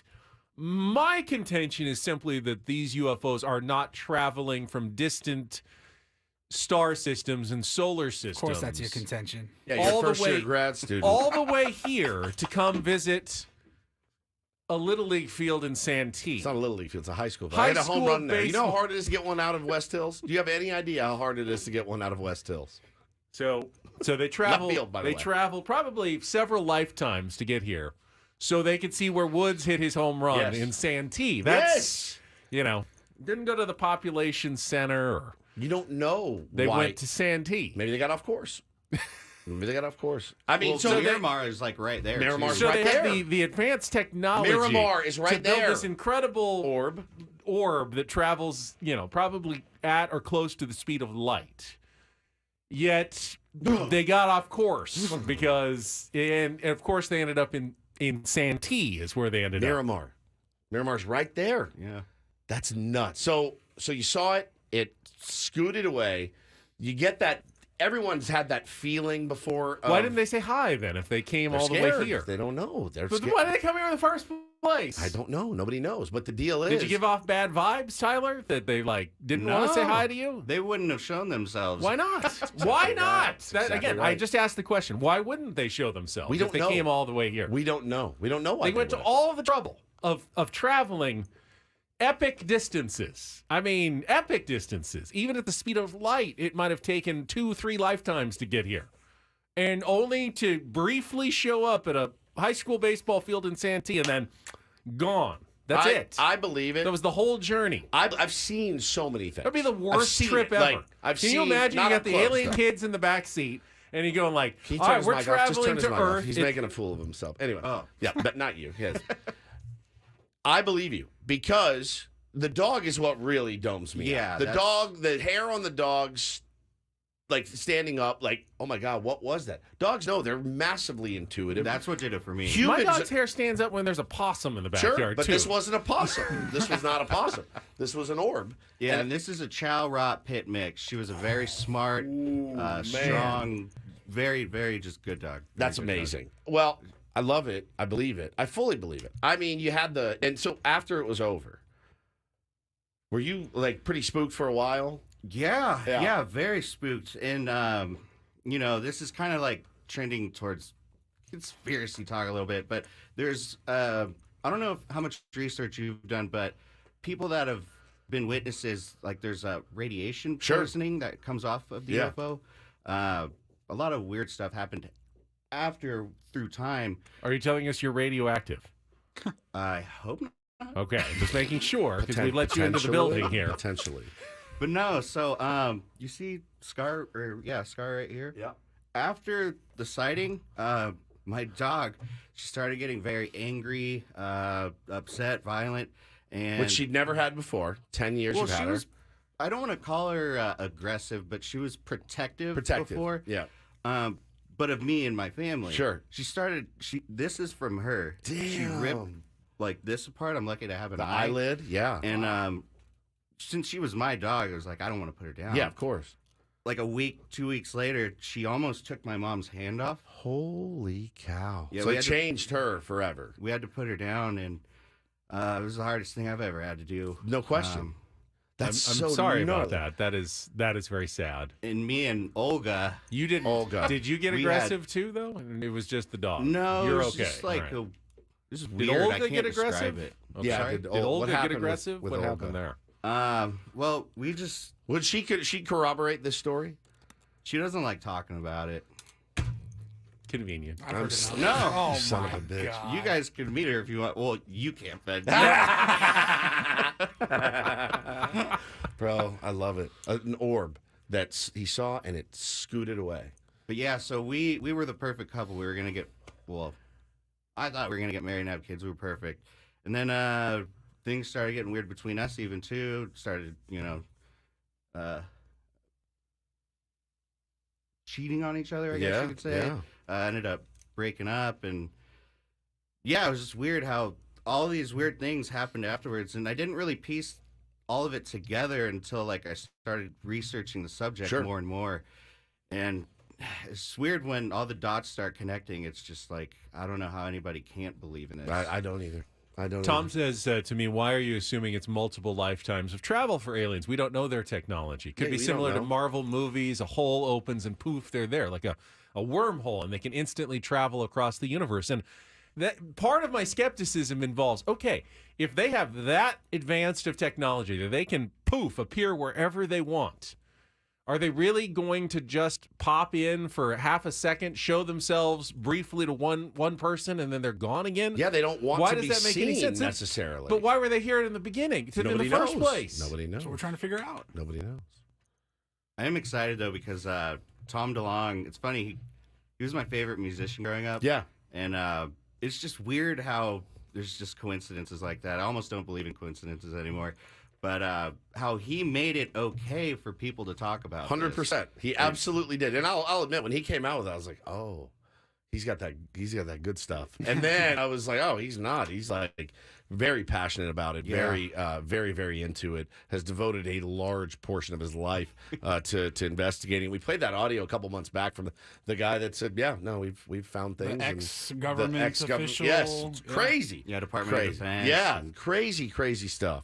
I love it. I love that story. You made the hair on my arm stand up this morning. Tyler, right? Yes. Dude, thank you for coming in. That was fantastic, and I'm sure we will debate this further. We can talk about X-Woba next time. X what? Ex-Woba? Ex-Woba, yeah. Ex-Woba. The aliens may be more easier to understand than Ex-Woba. Maybe if they shot the Padres with their ex-Woba Ray, Yes. they would play a little bit better this season. Please come down and teach these dudes how to hit with runners in scoring position next season. Maybe they can hit with runners in scoring position. We just Tyler. sign them. Now, are you going to work? You work here in the building? Yeah. Oh, I'm gonna work from home today. Oh, nice. you You came all the way in just this? for us. What an Brandon angel. Woods, What an course. angel. Nice. I I appreciate gotta go. I'm gonna go that. get him one of those T-shirts I was talking about earlier. I'll go find one of those for you. Thank you for coming in. That was rad. Of course. And Ben, I don't think he swayed at all. But listen, oh yeah, what year did this happen? This was like 10 years ago. 10 years I ago. don't remember exactly, but okay. 2012, 13, 2013, 14. yeah. Okay. Yeah, that time runs together, doesn't it? Well, what do you think? I am still a little unswayed at this point. It's really But I do appreciate you sharing your story with us, Tyler. And you have a very good weekend, sir. Of course. You guys too. Thank you. Mateo says that Ben has all the common sense on the show. Clearly, well, I mean that's your opinion. I just got a text from a prominent San Diegan who said, "What am I listening to?" My answer to that would be anything but talking about the Padres right now. Yeah. Who's that prominent San Diegan? Mayor Todd Gloria? Yeah. Oh. He is prominent. Yeah. All right, we will come back. We'll play some Take on Woods. Yeah. Second half of Ben and Woods still ahead. We've got Craig Elston. We got Jeff Blum still coming up. All Homer. ahead here on San Diego's #1 sports station, 97.3 The Fan. Sunday Night Football features an NFC East showdown when Saquon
Yeah. Would you care to share with the rest Well, of I us? mean, who had the worst day yesterday? I took the Chiefs in our survivor pool. It was week 1.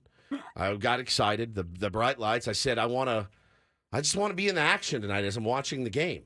I'd already bet on it, but I wanted more action, apparently. I didn't want to wait, didn't want to pick the Ravens that everyone had picked. It was an easy win. I went against the grain, I guess, as it turns out, and I lost in Survivor Pool week 1. I'm done. I'm done for the year. Sucks. And, it is what it is. And then kids have been being so good. We asked them after school, so where do you want to go to dinner? You guys pick. And they said, In-N-Out. We said, all right, we can do In-N-Out. So, when you leave the choice to the kids, you can definitely do worse. I will say that. No question about it. Congratulations on that victory. Go down to In-N-Out, and we have a delicious meal. Everyone's great, and we leave, and we get home, and it's 5:30. And that means it's Dad's crunch time. This is, I got to get the kids in the bath, got to get them the hair brush, the teeth brush, all dialed in. That's my domain. That's my Coliseum every night. Bath time. I'm on it. All right, boys, let's go. Hannah walks in. She goes, where's my phone? And I go, I have no idea. And she said, I've lost my phone. And I said, okay. I said, well, look in your car. It's not in my car. I'm telling you, I lost my phone. Did you do the thing where you have to call it to see if I you called can hear it ringing? Yeah. Went straight to voicemail. Oh. I'm like, oh, crap. So she takes my phone, logs in to find my phone, and then says, oh, God, it's an In-N-Out. Oh, you left it. So I said, and I felt bad for a moment. I go, okay, well, go grab it. I'm going to get them into the bath and brushed and cleaned and everything. She's like, you're not going to go with me? I go, we found it. We know it's there. I've got bath. I've got the game starting. It happens to be my job, too. I like to throw the job card out there whenever I want to watch the game. She thought she maybe left it on the top of the car. thought So maybe it might she be in the lo- parking lot. Yeah, You got to could hurry. be You in- want to make sure before someone Get drives back. So over it or anything. Just Yeah. go get it, and I'll have them dialed in when you get home. Fine, she says. She leaves. She's gone for 30 minutes. I get the kids out of the bath, washed, scrubbed, hair brushed. Where's Mama? I'm like, I don't know. I can't call her because there's no phone. Where's Mama, Dada? I'm like, all right, now I'm starting to get a little worried. So I go, all right, let's go. Get the kids, put the Crocs on, walk out to the car, open up the back seat, remembered, I took the car seats out. I'm like, that's going to take me 20 minutes. I go, you know what? Mama's going to be fine. So we walk back in the house. Everything working against me. Everything's working against me. She'll be fine. Sometimes things are just too daunting. Yeah. I get it. Bo says, well, we can walk to In-N-Out. I'm like, we're not walking to In-N-Out, okay? It's not close. It's close-ish, but in a car, it's close. We're not It's walking like a mile and a half. Mama's fine. So we wait. All of a sudden, the door opens. She walks in, phone in hand. I go, your phone's here. You got it? And she goes, it is. I go, is it crushed to a million pieces? She goes, mm-mm. I said, well, why are you being weird? What happened? Did it fall off the car? She goes, nope. I go, well, where was it? She goes, it was in the car. And I said, it was in your car where I told you to look. And she goes, I don't want to talk about it right now because. But it said it was at In-N-Out. Yes, because it died. At In-N-Out. At In-N-Out. That was the and last that's the last place that it was on. pinged. Was In-N-Out. Oh, was in her car. man. Now, she goes But she in- didn't forget it at all. No, never did. But so she found it as soon as she drove to In-N-Out and it was there? Nope. No. She went into In-N-Out and asked them, I've lost my phone. Can I go through the garbage? And they said, okay. Oh, no. And she went through. Like the little bit that Three. said thank you. That Like maybe she She left it on the had tray or trays. something? Yeah, well, we you had put the big trays, Yeah. and we all threw ours away. Yeah, And and you thought maybe the phone was on it She and thought it slid was. right into the little hole Into the at hole. the top there. Yep. Oh no. And so she went through. All the burger paper, the cheesy burger paper, and the Yeah. ketchup-y Fries. fry dishes, and the sauce, the Milkshakes. animal style yeah. fries, and the little bit of milkshake Yeah. left at the bottom of the shakes. Yeah. She went through Snotty napkins. She went through 3 garbage pails. No. She goes, Stephen, you don't understand. I touched the bottom of each of these. She goes, and the sweet employee helped me. I go, you are a monster. You're a real monster, you are. And she goes, I don't know. I didn't know what to do. She goes, so I started to quit after the first one. And the lady said, it's $1,000. And Hannah goes, you know what? You're right. We can't, nobody's in a position to just throw away iPhones, right? So she goes, all right, bring out the next one. And they went through that one. Oh my and they God. went through another one. 3. And then she goes, just forget it. And she starts to drive home. She's fiddling around under her seat. It's there. She was in her car the whole freaking time, dude. She got the phone. Yeah, she got the phone, and she's like, I got to go take a shower. It's just covered my in God. in and out grease and junk, and so she got it. She got it back, and I, it's hard as a spouse to not do the. I told you to go look in your phone. And to look in your car. I told you. And I don't want to hear that right now. I'm like, okay, well, just maybe listen. Sometimes it's fine. So she did. She got it, and but yeah, had to tear through the garbage, Benjamin. So that was a fun night. So I don't know who actually had it worse, me or her. She got her phone back. Yeah, you lost for your. I'm out for the your year. Survivor I'm pool done. for the season. Yeah, I think I had it worse. I don't know. That God, to everybody me, did. yeah, digging through 3 Giant bins of fast food garbage is probably even though worse it's than- in and out and it's classy fast food, it's still like you It's said, garbage. Ketchup, Yeah. spread, Yeah, snot napkins, Yeah. name it to the bottom, remnants of tomatoes and lettuce and to the bottom of the barrel, 3 of them. So there we go. yeah, that's It was not good. that's very unfortunate. Not good.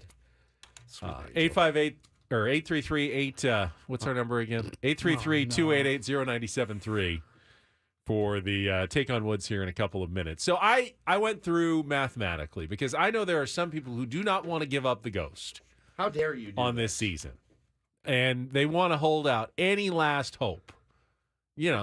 Until What are you doing right until now? that little What E, are you doing right now? Until that little E is next to the Padres name on eliminated, they don't want to give it up. Padres are 7 games out with 21 to play. The Diamondbacks are the new third wild card. They won yesterday. They beat the Cubs 6-2. Tommy Pham, congratulations, 2 more home runs. And they moved into the third wild card spot. So the Padres need to make up 8 games on the Diamondbacks in the last 21 because remember, the Diamondbacks won the tiebreaker by taking 3 out of 4 from the Padres in that last series. So if you just want to do, I did the math. No. If the Diamondbacks go 11-10 the rest of the way, they have 21 games remaining as well. Padres would need to go 19-2 to finish the season to pass the Diamondbacks. Is it absolutely impossible? No, that's why the Padres still have a 1% chance of making the playoffs, according to ESPN. If the Diamondbacks go 12-9, Padres would have to go 20-1. And if the Diamondbacks go 13-8, which is certainly within the realm of possibility, Padres would have to win them all, 21-0 to finish the season to pass them and make the playoffs. So that's Other teams would need to lose. that's what, and there are other teams below that would have to presumably go worse. If someone went, 15-6 or something, the Padres could do nothing about it at that point. They would be eliminated even if they won the rest of their games this season. But if no one goes, crazy, crazy good the rest of the way, Padres could still go on a massive, Oakland A's Moneyball style winning streak. At the end of the year. Moneyball sounds more likely than Moneyball, to be honest. I did the math yesterday for those who do not want to totally give up on the season until it's really over. So there's what you're facing over the last 21 games. Good with that? No. Okay. Not at all. Not in the slightest. All right, then let's play Take on Woods instead.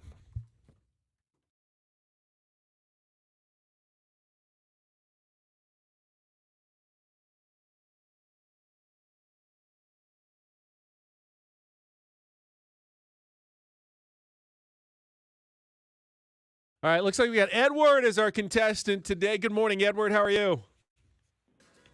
I'm good. Good. You like Ed or Edward or Eddie or Eddie. Eddie. Eddie it is. All right, Eddie. You're going to go up against Woodsy. He's left the studio. You get to go first with our 5 musical questions, and then Woodsy goes second.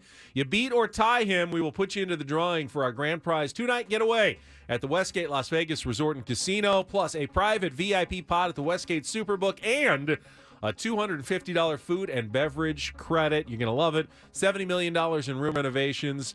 It is absolutely terrific, and you can only get there by qualifying here on Take on Wood. So you get to pick our category today. Your choices are Will Wonders Never Cease? That's been sitting there a couple of weeks. The word wonder, the key to those.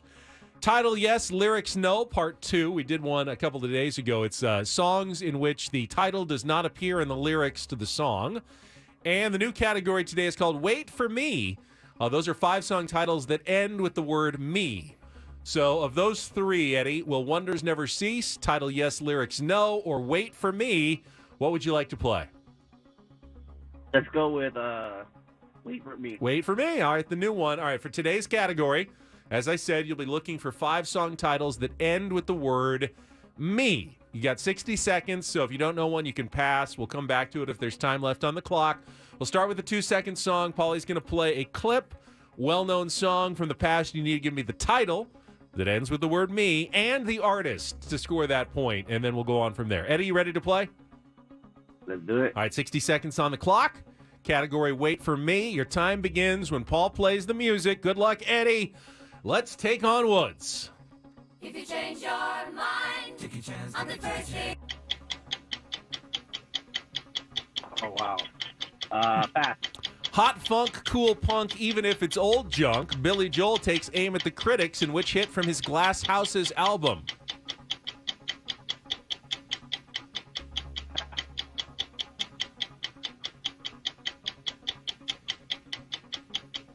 I'll pass. The Killers know heaven ain't close in a place like this, in which 2004 hit about trying to meet someone at a club.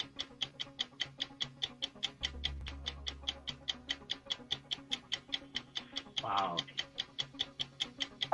The Human League looks at a breakup from 2 different perspectives, in which 1981 new wave hit.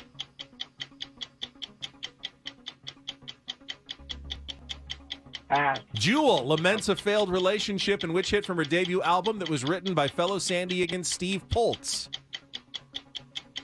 Oh, boy. Oh, did not go well. Sorry, Eddie. That's an O for. I don't think that's going to do it. Let's leave the answers so we can all play along one more time and bring Woods back in.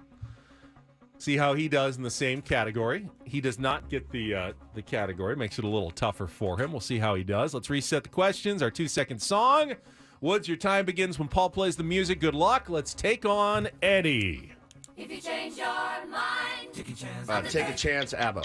Take a chance on me, ABBA. Correct. Hot funk, cool punk, even if it's old junk. Billy Joel takes aim at the critics in which hit from his Glass Houses album. It's still rock and roll to me. Correct. The Killers know heaven ain't close in a place like this, in which 2004 hit about trying to meet someone at a club. Somebody told me. Correct. The Human League looks at a breakup from 2 different perspectives, in which 1981 new wave hit. Ooh, don't you want me? Correct. Jewel laments a failed relationship, in which hit from her debut album that was written by fellow San Diegan Steve Poltz. Is it You Were Meant for Me? Correct. Very good. And by a whopping 5-0 score, Woodsy routes Eddie today on Take on Woods in the category Wait for Me. One would have done. The me, of course, was the last word in all of those song titles. Yes. That was good. You played that one well today, Woods. Thank you very nicely much. done. Appreciate it. All right, no qualifier today. We'll have a new set of categories and try to get some qualifiers next week on Take on Woods. However, only going to be here the first couple of days next week because you're doing your Notre Dame trip. Yes. And you'll check in with us, right, from I will. South Bend while you're there. But Probably Thursday, yeah. Okay, good. Yeah, well, that's from Chicago, but yeah, Thursday. Yeah, all right. So we got to keep that in mind for next week. All right, let's take a time out. We're going to come back. Again, did not go well for Woods last night in day 1 of the NFL season. No. But you know what? There's lots of games still. You may not be able to win the Survivor pool. You could still have a fantastic season. Maybe you need to pick a winner this week just to not get may it out not of your be able system. to win. You definitely No, I can't definitely can't win Well, the Survivor pool. If we all lost this week, That's true. If you guys lose, if every we single start one over. of us lost, we don't win. It's not the it's not the last person who is alive this week. That's right. You have to win at least once to win a Survivor pool. So technically, he's not out. If we all lost this week, we'd have to restart. You guys aren't and losing. pick new. Are you more nervous now, though? Someone's going to get one right. Are right? you more nervous now than you were? A little bit. Oh yeah, absolutely. Yeah, we got Craig Elston coming up at 8:35 as well. Going to be talking some pods with him. Jeff Blum, 9 a.m. Astros broadcaster. They're playing good baseball, man. We got our work cut out for us this weekend. First, let's get a check of traffic, then be right back with more here on 97.3 The Fan.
Welcome back, Men of Woods, 8:24. It is Friday morning. We've got Craig Elston coming up at the bottom of the hour. Before that, we're going to give away some more tickets to the Del Mar Wine and Food Festival. That's just minutes away, so stay tuned until our next bottom of the hour break, and you'll have a chance to win some tickets. We do have Padres baseball for you tonight here on 97.3 The Fan. I believe it's a 5:10 first pitch, 4:10 pregame show.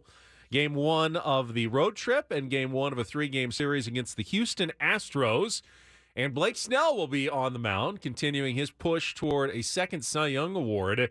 Takes on Hunter Brown and the Astros, a game that's only going to be on Apple TV Plus, your television viewing. Of course, Blake Snell will have to probably make do with Luis Campusano behind the plate today. He's been working very well with Gary Sanchez ever since Sanchez arrived with the Padres at the end of May. But with Gary going on the injured list and going to be out for the rest of the season, he's going to have to make these final, maybe 4 starts of the season with a different catcher behind the plate. Now, I don't know if that'll be a big deal for Blake or not, but it's certainly adding a bit of uncertainty to his last few starts. I would say it's going to be.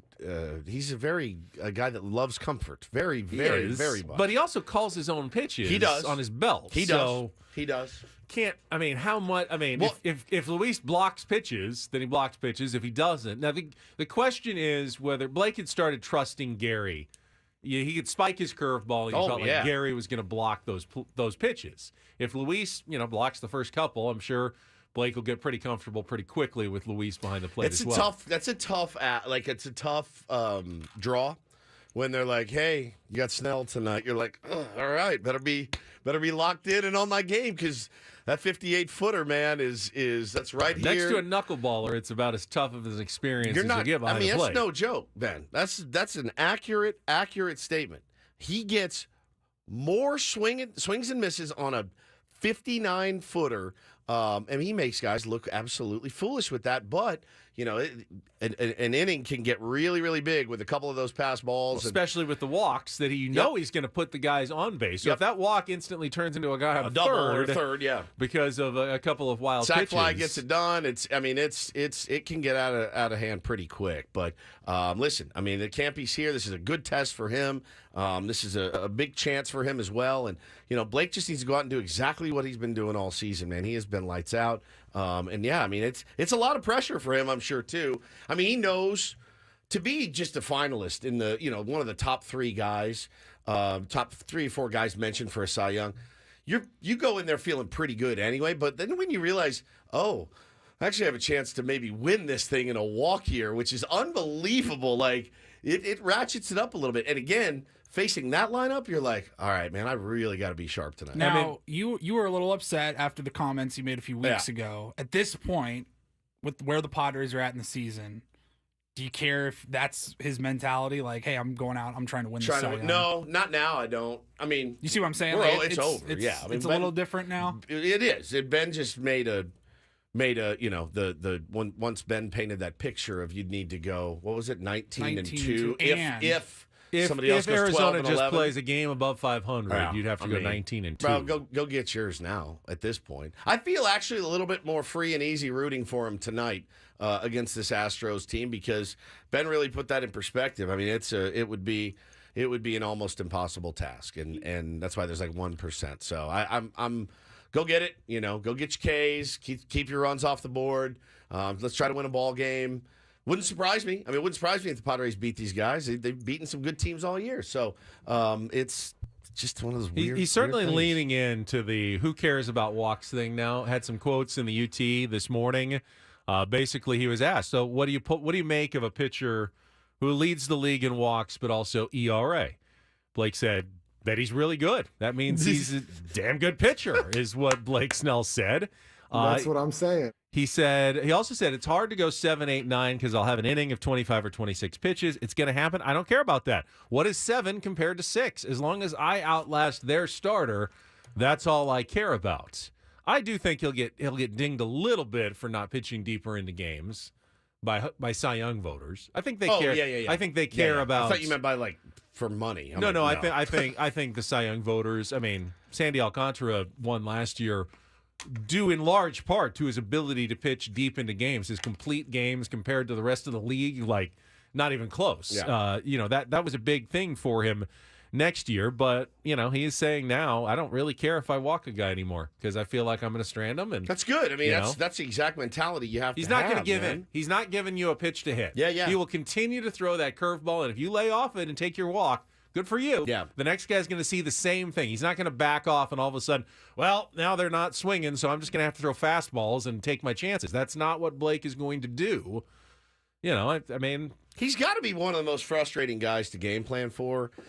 Even when you know that thing is coming, he hides it so well. It looks like a fastball in the zone, and it bounces 2 feet in front of the plate. And, the Astros are a team full of really, really good hitters, and they're analytically based and all that, and we know how serious they take it. And, it'll be fun to watch this duel tonight. All right, let's open the phone lines for our giveaway. We've got 2 more passes to this weekend's Del Mar Food and Wine Festival.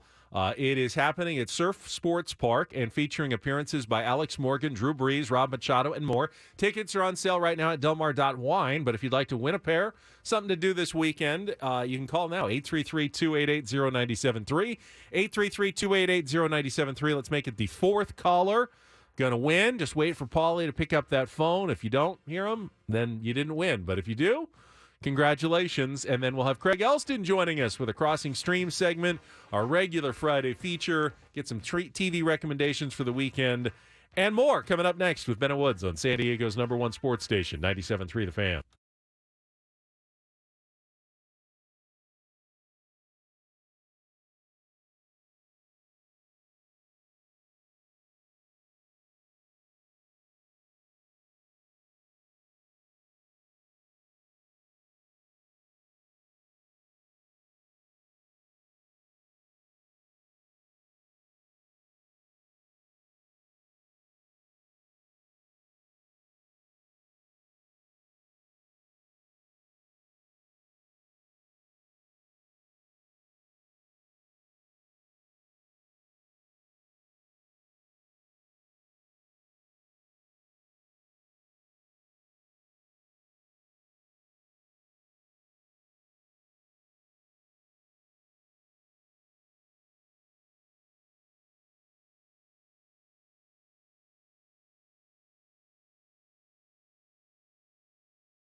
This hour on 97.3 The Fan is brought to you by the Farmer's Dog. Fresh, human-grade dog food delivered right to your door.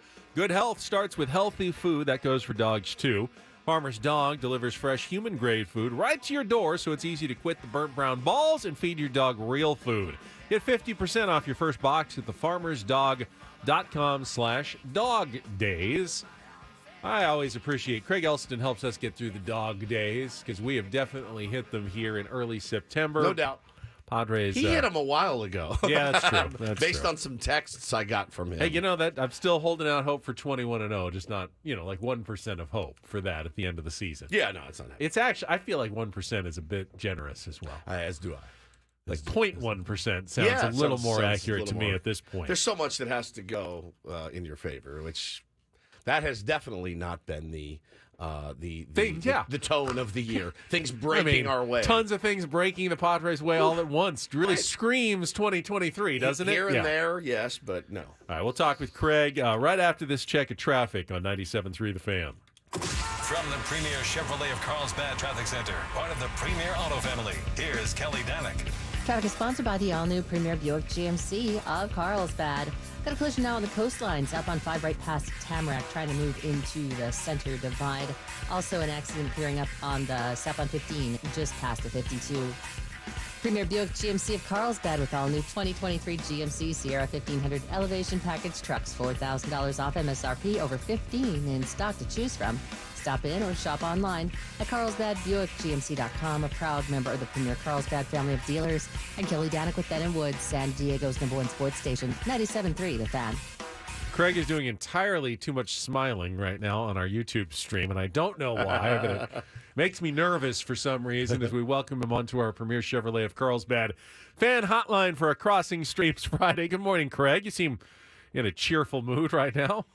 Yeah, sure. I'm chip. Well, I laughed because originally when I was put on, they switched to a shot of just like basically down Woodsy's shirt there, which was really funny. It's very to close. me. And then I'm also just reminded of, as I drove the kid to school earlier this morning, when you had on Tyler. Tyler's here. Tyler's still here. Yeah. Yeah, and welcomed him as sir. Yeah, he's still here. I think I laughed longer in the car. Just the way you introduced him as sir than anything else.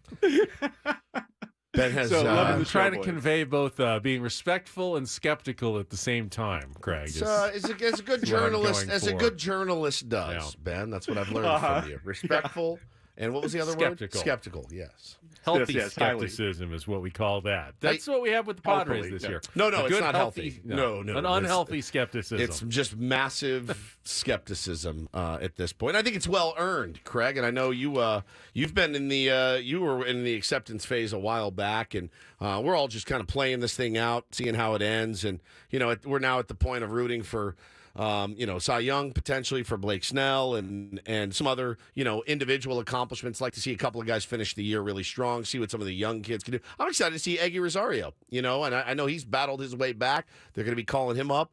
He can play a bunch of different positions, and Profar's back. I mean, that's something. We called it yesterday. Yeah. We called it. We did. Yeah, he's back. It's yeehaw. Yeah, I mean, Ben Gamel's gone and Jurickson Profar's here, and let's ask our diners if they've noticed the difference. Correct. That's a very old Taster's Folgers Choice, commercial I reference. think. Or is that Folgers or Taster's Choice? I can't. Oh even yeah, remember. Taster's Choice. Yeah. Gosh, I have Folgers in my head, but it might be Taster's Choice. I'm I not think sure. you're right. He never I think gets it a is second Taster's cup Choice. at home. I can't remember, but yeah, that's delightful. Yeah, they're playing spoiler now. I mean, I think tonight's game, if there's like one game the rest of the season to circle, you got Blake Snell on the mound against the hottest offense on the planet in the Houston Astros. It's rock, it's hard place, it's, this is actually kind of an interesting matchup tonight for the first game of this series. On Apple TV Plus, I would note for anyone who's looking for it. And in fact, when we get to recommendations, I'll have a couple. Like if you just turned on Apple TV Plus for today, here's a couple things you can watch. But yeah, no, I agree. And to see how he gets out of 2-on-1 out with those big hitters like Alvarez or Bregman at the plate. That's going to be a lot of fun. You talk about a 1% chance on Immaculate Talk, my Immaculate Grid podcast I do with Joe Sheehan. I was really psyched Wednesday. I put Mariano Duncan in a box and got 0.0007%. That's rarity right there. Score. And that's pretty much where the Padres are right now, is 0.0007%. However, they have a much higher chance of failing their way down into at least the draft lottery and an opportunity to not give up a good first round draft pick. And honestly, that's what I've been rooting for the last week, is like, so when they beat the Giants 3 in a row, I'm like, okay, so now you're going to win? Like, okay. But hey, Bogarts is hitting right now. Tatis, I think, is finishing the season strong. It's good to see those things. Personally, though, Ben, I'm with you. Jay Groom should take Rich Hill's next start. Sure. It's not that Jay Groom's been good at all, but who cares? Like, hey, honestly, kid, you've right been now, terrible. Here's the trip to the big leagues. I mean, Avila did not have. Keep being terrible. That's Well why deserved. you're coming up here. He did not have big number. It's kind of a pitcher's nightmare down there, and yeah, I mean, it's at some point you're gonna have to see what you got with some of these guys, and what better time than right now. I don't really want to see Matt Carpenter getting ABs down the stretch. I just don't. It doesn't make any sense. And I know he's still under contract for next year, but man, if you bring him back next year, it feels malpractice-y to me at this point with some of the guys that you have and some of the guys that you can go get. It just doesn't make any sense. Hey, we've talked about top to bottom. You've got to take a look at what's happening with this organization. And Woodsy, I've heard you talk about this week, and I'm on your side of the fence and not on Jesse's side of the fence. In fact, I really need to hear it from the organization, just a sense of realization of where they are, as opposed to the nothing matters, we're going to just come back and get him next year. Hey, there's a lot of choices to be made, and I really think someone needs to hang a shingle, kind of like the play like a champion shingle that everyone has to touch on the way out to the field. Of course, for Notre Dame. I'll see it Saturday, buddy. Every time AJ Preller leaves his office, he needs to have a shingle he has to touch that says no long-term contracts to players over 30. So that means you're anti signing Blake Snell for a long extension, then I would imagine. Of course, yeah. Like there's no question that those years will be worse than the prior 5 years. The next 5 years of Blake Snell's career, and that's no. I have a Blake Snell jersey.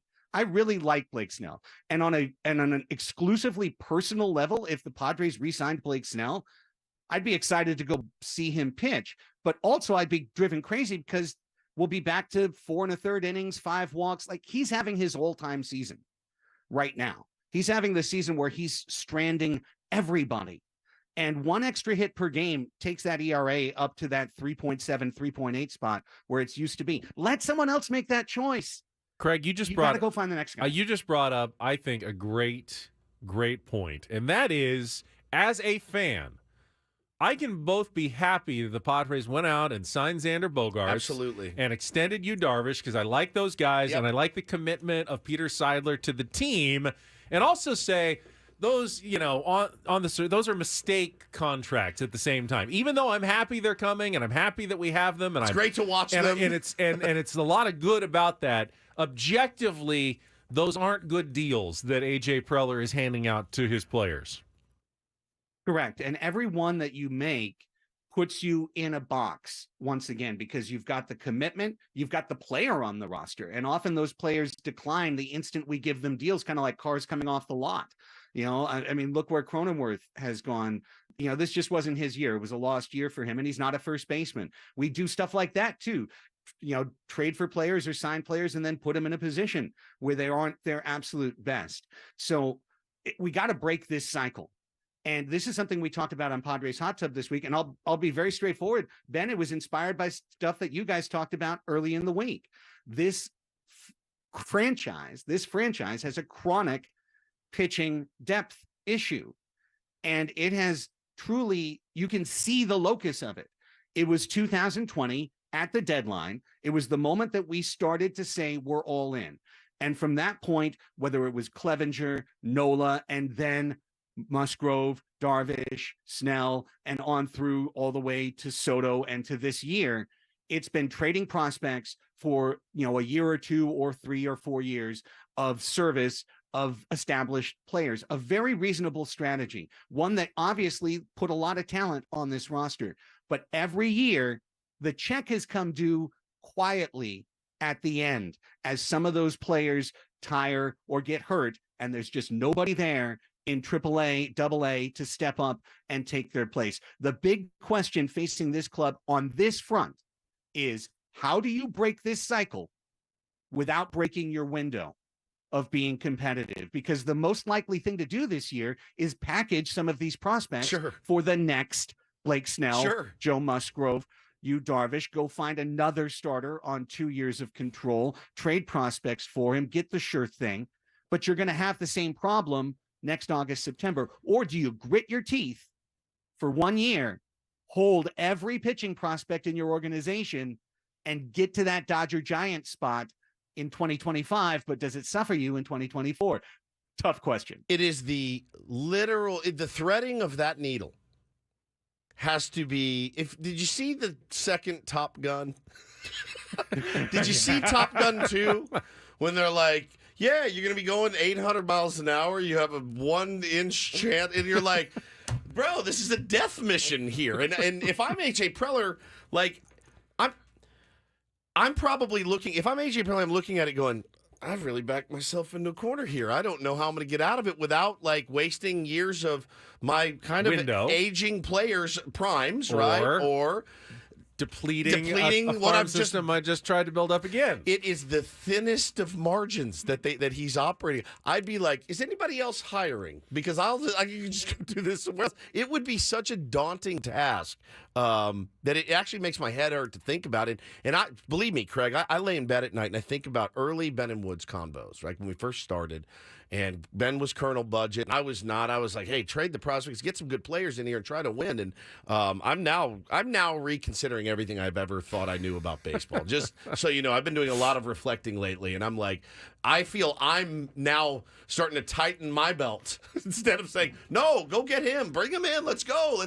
I've seen ain't my money. It's not my money. I've seen how it doesn't work here. It just doesn't work for whatever reason.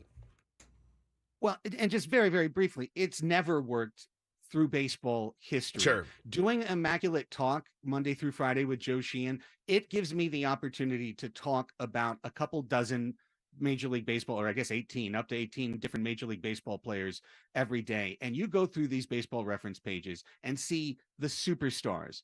Mo Vaughn, Dale Murphy are two that just pop to mind right away, that if you looked at their age 29, 30 season and you cut off the rest of the page, it's a surefire Hall of Prince Fielder.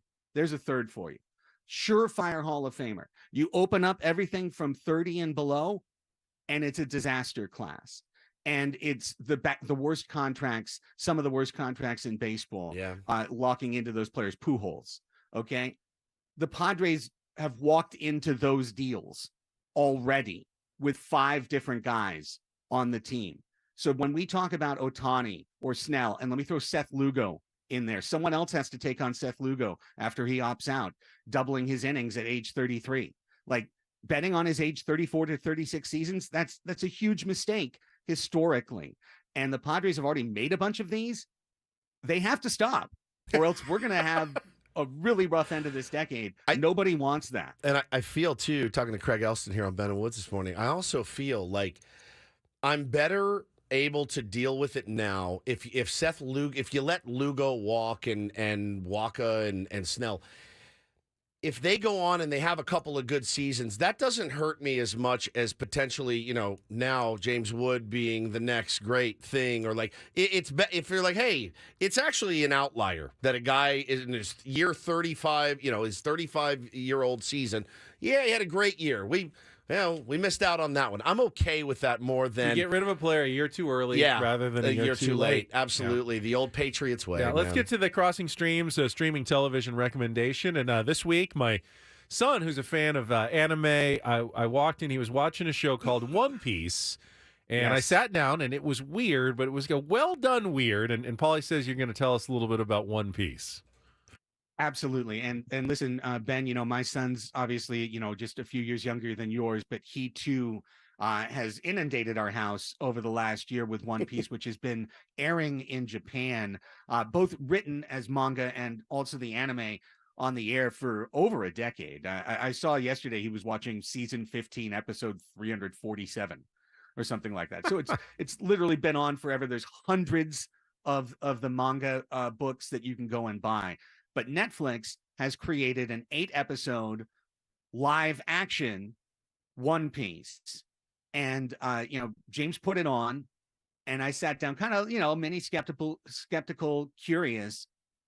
And I tell you what, I'm through 4 episodes and on to episode 5, and I love it. Like, I think it is an absolute gas. It's a Tim Burton-esque style to the show. It's very colorful, extremely bright. Things happen that are a little bit weird. The lead character, Monkey D. Luffy, has this just perpetually sunny attitude. He's always positive. He's always putting things together, and it gives you that feeling of positivity as he creates a crew in a fictitious world, which is almost all water, just tiny little bits, islands and strips of land. And it's essentially pirates and Marines in the world. Pirates robbing things and Marines trying to fix it up. And Monkey D. Luffy leads a ragtag group of the Straw Hat Pirates looking to find a long-lost treasure. The greatest pirate ever hid all of his treasure in one place. It's all in one piece. And so all the pirates are looking for the One Piece. There's some weird stuff along the way. For example, Monkey D. Luffy is essentially made of rubber. Yeah, it's a weird show. Yeah, kind of like Mr. Fantastic or Plastic There's like Man. a clown that comes apart and in different pieces. It's weird. It's weird. But it's really fun. And like I said, it's got a positivity to it, and it's got a real color and sense of adventure to it. I feel like I'm at the movie theater each time. It's just extremely well done. So One Piece on Netflix, I recommend it. I think it'd be good for a wide swath of the audience, wider than you might think. Like, give it a try and you might be captivated by this show. Quickly, a couple of you said Apple Plus recommendations for people who are going to get it for the Padres game tonight and want to watch a couple of other things while they're paying their monthly fee. Yeah, just a quick reminder. These are shows that we have all talked about on here in this segment on Ben and Woods before, but Hijack with Idris Elba. Just finished it. It was great. Yeah, 7-episode run, very suspenseful. Silo, if you're looking for sci-fi, mystery, puzzle box, extremely well done. Very much enjoyed that. Shrinking, if you're looking for a comedy with a lot of heart, Bill Lawrence's show, featuring Jason Segel and Harrison Ford, extremely good. I was just catching up on a couple episodes of that last night as well. So those are 3 easy recommendations if you've just clicked on Apple TV Plus for the weekend. And I saw people in the chat asking about Ahsoka. I know you're talking about that with Ken Garden on the very cleverly named Talk Nerdy to Me. Isn't that a great name? That was true. I love that, Craig. So as always, thank you for the recommendations and the Padres talk, and we'll chat with you. We're actually off next Friday, so we'll figure it out. Maybe Thursday. Maybe Thursday. Yeah, we'll Craig talk Elston on our Premier Chevrolet of Carlsbad fan hotline. Save money the right way with Premier Chevrolet of Carlsbad. Visit them today in the Carlsbad Auto Mall. Chevrolet, find new roads. We've got Jeff Blummer going to join us, one of the Astros broadcasters, good friend of the show. Much more still coming up in the final hour of Ben and Woods here on The Fan.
haven't really brought it up. I feel like we need to go through at some point before we leave as a public service announcement. Everybody knows, right, that the 5 is going to be closed. Southbound 5 downtown all weekend, starting later today. Like, if you try to drive past the airport toward downtown, you won't be able to do it. Oh, my wife works for Caltrans. There's a reason there's no Padres home games this weekend, because that would have been a disaster. Nightmare. So what the hell is going on? You have to stay away. You have to take alternate. I'll explain it on a little bit. We got a guest on the line. We have a guest on the line. But I do feel like that this needs to be known out there so people don't get their entire weekends wrecked by not knowing what's going on. But let's go out to our Premier Chevrolet of Carlsbad fan hotline. Get to the Rindle Report in a little bit. But we got old friend of the show, one of the broadcasters for the Houston Astros, former Padre. Jeff Blum is with us here on 97.3 The Fan. Blummer, it has been way too long. How have you been, man? It has been way too long, but it's always good to be on with you guys, and I'm doing all right. It's good to have the Pods and the Astros getting after it this weekend. It sure is, man, and I had to laugh, Blummer, because, I mean, obviously you know what's been going on here in San Diego. We've beaten that horse dead as can be, but I took a little bit of comfort knowing that the Astros, fresh off a World Series win, won the World Series last year, the champs. I'm reading tweets and I'm reading articles about Dusty Baker and Chas McCormick, and I'm like, I'm seeing Astros fans are burning jerseys. I'm like, what in the world? Everyone's insane, and it doesn't matter that you just got a chip last year, a great, well-earned chip. And people have lost their minds. They have truly lost their minds in Houston and New York and San Diego and L.A. everywhere. Blummer, everyone's insane. I guess that's part of the beauty of being, back at the top again too. Because one thing you've kind of forgotten there too is they went through and absolutely destroyed the Texas Rangers and took over the top spot in the American League West. So just when you thought everything was going to be hunky-dory and the Astros are back and look at how great this team's playing, it's a little bit of controversy mixed in there. But I also think that, if you do read those headlines, you're going, man, poor Chas, because he keeps getting compared to Julio Rodriguez and things like that. But at the same time, Dusty Baker's, he's trying to figure out what gear to put his Ferrari in. Yes. Is the way I look at it. He's got options. And these are things that, with injuries to Altuve, Alvarez, Michael Brantley, that's what opened the door for Chas McCormick to perform. And now you've got this guy performing, but you have perennial all-stars you've got to get in the lineup too. And how do you do that? And unfortunately, when you're the manager, everybody looks at your lineup and says it's your fault. But at the same time, he's got some great weapons that he's working with, and it's a great problem to have. So why are they complaining, though? That's just because they want their guy Chas to play, but, it doesn't make sense. They're winning. It baffles the brain. Speaking of managers in that just concluded Rangers series, did you get a chance to talk to Boch? I mean, you played for him for the Padres his last couple of years here in San Diego. What a great start. It is unraveling quickly. I'm wondering whether Boch is as enthusiastic as he was when he took the job a few months ago. Well, knowing Boch as well as I do, I did talk to him early in the year. Everything was great. And, a little bit later in the middle of the season, everything was okay. Then later in the season, you know what? I know when to avoid people. And that's part of the job. And, considering what the Astros were doing, I completely avoided the situation. And I think you guys saw it, too, on some of the camera shots that he's kind of going through it right now because he got off to such an electric start. But that bullpen, that poor bullpen that he's trying to put these games together with is just not making it happen. And I've seen his hands going over that big old skull more than I've seen in the past. It's pretty bananas. And, it's just the way that it works, Blum. We're talking to Jeff Blum here on Ben and Woods this morning. It's the way that it works. The grass is always greener. You got Bob Melvin here, a very well-respected guy, takes a team to the NLCS in year one. This has been the weirdest, most atrocious season based on expectations. And everyone's like, see, we should have hired Bochy. And I'm like, well, look at Bochy right now. Like, you're never, you're never going to be happy until you win a World Series. But as I've just said, you're not even happy when you win a World Series. What I'm learning from Astros fans. It truly is bananas. I mean, you're around Dusty. You're around the team. The I guess knock from the article I read was, well, he trusts his veterans too much. And I'm like, In what universe do you not trust your veterans? That's what it's making me nuts watching everyone pick everything apart right now in sports. It's crazy. It is crazy. And, I think that those three guys that you mentioned right there, and Bob Melvin, Bruce Bochy, Dusty Baker, these guys are veterans who have been around. They've won. They've had their success. They're still trying to figure out this new world of baseball where you've got the analytics kind of involved. But at the same time, I think what has made these guys good in the past is the way they use their personnel and the way they manipulate personalities. And I think Bob Melvin's trying to figure that out still in San Diego with some of the superstars he has. But here in Houston, Dusty Baker has never been a guy that shied away from, why are you playing this guy? He goes, because I want to. Yeah, because I want to. He'll say because he's a veteran too. And there is a certain level of trust. But Dusty's also, he still has that player mentality, I think, as a manager, and he respects what those older guys have done. And I think it's worked out pretty good because he wants those younger guys to see the respect that those guys have earned. But then again, trying to teach them how did they earn that respect. They earned it by playing consistently. They earned it by playing well. They earned it by, taking their medicine when they need to and earning the right to get into that starting lineup. But it's been a good mix for Dusty, and I love the fact that he is just, a staunch supporter of veteran guys and will give them the opportunity. And to his credit, those veteran guys that have stepped in, they've produced. Talking to Jeff Blum, former Padre, current Astros broadcaster, here with us on 97.3 The Fan. And Jeff, I'm wondering if there are some lessons that can be learned by the Padres from the Astros, because we're just talking about some of these long-term contracts they've locked into, and certainly the Astros have paid some money to keep some good players, but they've also been okay letting some of their players go, and they've made mistakes. I mean, the Padres tried to sign Jose Abreu, and he hasn't had a 660 OPS, hasn't had a very good season, but they've overcome it to still be in first place. How do they do it? Depth. I mean, they have a lot of depth. How have they figured out the kind of the formula to keep it going without overpaying everybody on the roster? You know what? It's been really interesting to watch because, you have to go back to when Jim Crane took over, the Astros owner, and then he hired Jeff Luhnow. And to his credit, even though he had that major fault, obviously, in 2017, to his credit, he drafted incredibly well. He put together a program with A.J. Hinch that said we are going to develop players within our system. We're going to draft high spin type pitchers with good velocity. We're going to draft guys that have good plate discipline and are able to drive the baseball, and they nurtured that. And then they found the ability to sprinkle in some veteran guys who would garner some decent contracts, but not those 10-year contracts. And I think that's where the owner kind of steps in and says, Jim is not a guy that I think wants to go out there and sign those 10-year contracts. And I think that was really evident this offseason with the conversations he's had with Kyle Tucker, because the years are what scared him a little bit as far as longevity. It's not the annual value. I think it's just the long-term annual value that he's worried about. And they've been able to develop. They've been able to create a clubhouse chemistry of guys that want to go out there and play the game. There's superstars inside that clubhouse, but at the same time, they don't necessarily need to be the guy every single at bat. They're willing to take their walks and let the guy behind them be the superstar. And it kind of rotates throughout the course of the year who's doing well and, who's contributing the most. But at the same time, Dusty Baker being the glue that kind of brings these guys together, I think, is what solidified it. So it's drafting, it's developing, and it's understanding that this game, as individual as it can be, needs to be a team game. Well, and it's going to be so interesting down the stretch, Blummer, and you can speak to this, I'm sure. You see teams.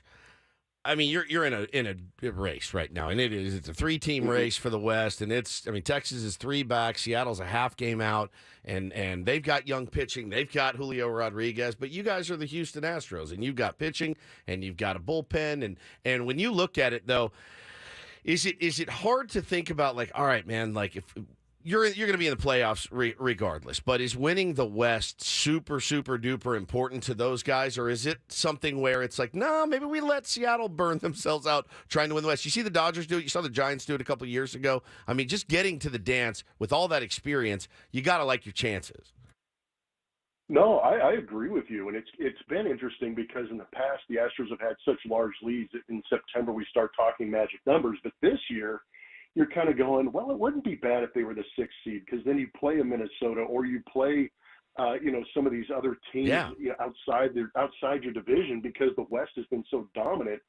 At the same time, I think the Blue Jays are extremely scary, but you're right in the sense that you're not totally frightened of the fact of having to play that wild card series to get in. But at the same time, I think if you do realize if you win the West, you do have that series off. And like you guys just said, the Seattle Mariners have to use some pitching to get through a wild card round. And by the time they get to that division series, then they have to manipulate their rotation a little bit differently. But I think that's where Seattle is kind of dangerous in the sense that if their offense is rolling and it matches up with their starting rotation, where I think Jerry DiPoto did a phenomenal job of recognizing that they've got a good enough offense, if they can get a starting rotation that can go out there and match what that offense is doing, they've got a really good chance to win some ball games. And that's where I think the threat of the Mariners is a little bit in that division series because the rotation is so deep. But at the same time, getting that series off, I think now that the Astros are kind of looking at it, would allow them to reset their rotation a little bit because I think that's where they're kind of struggling a little bit is trying to find who's going to be that third or fourth starter in the Astros rotation in the playoffs. I feel like this is going to be a weird weekend series for your team's fans in particular, because if I was an Astros fan, I look at the Padres and go, oh, this team's out of it. They're 10 games under 500. Let's go in and take at least 2 out of 3, if not sweep the series. And that may very well happen.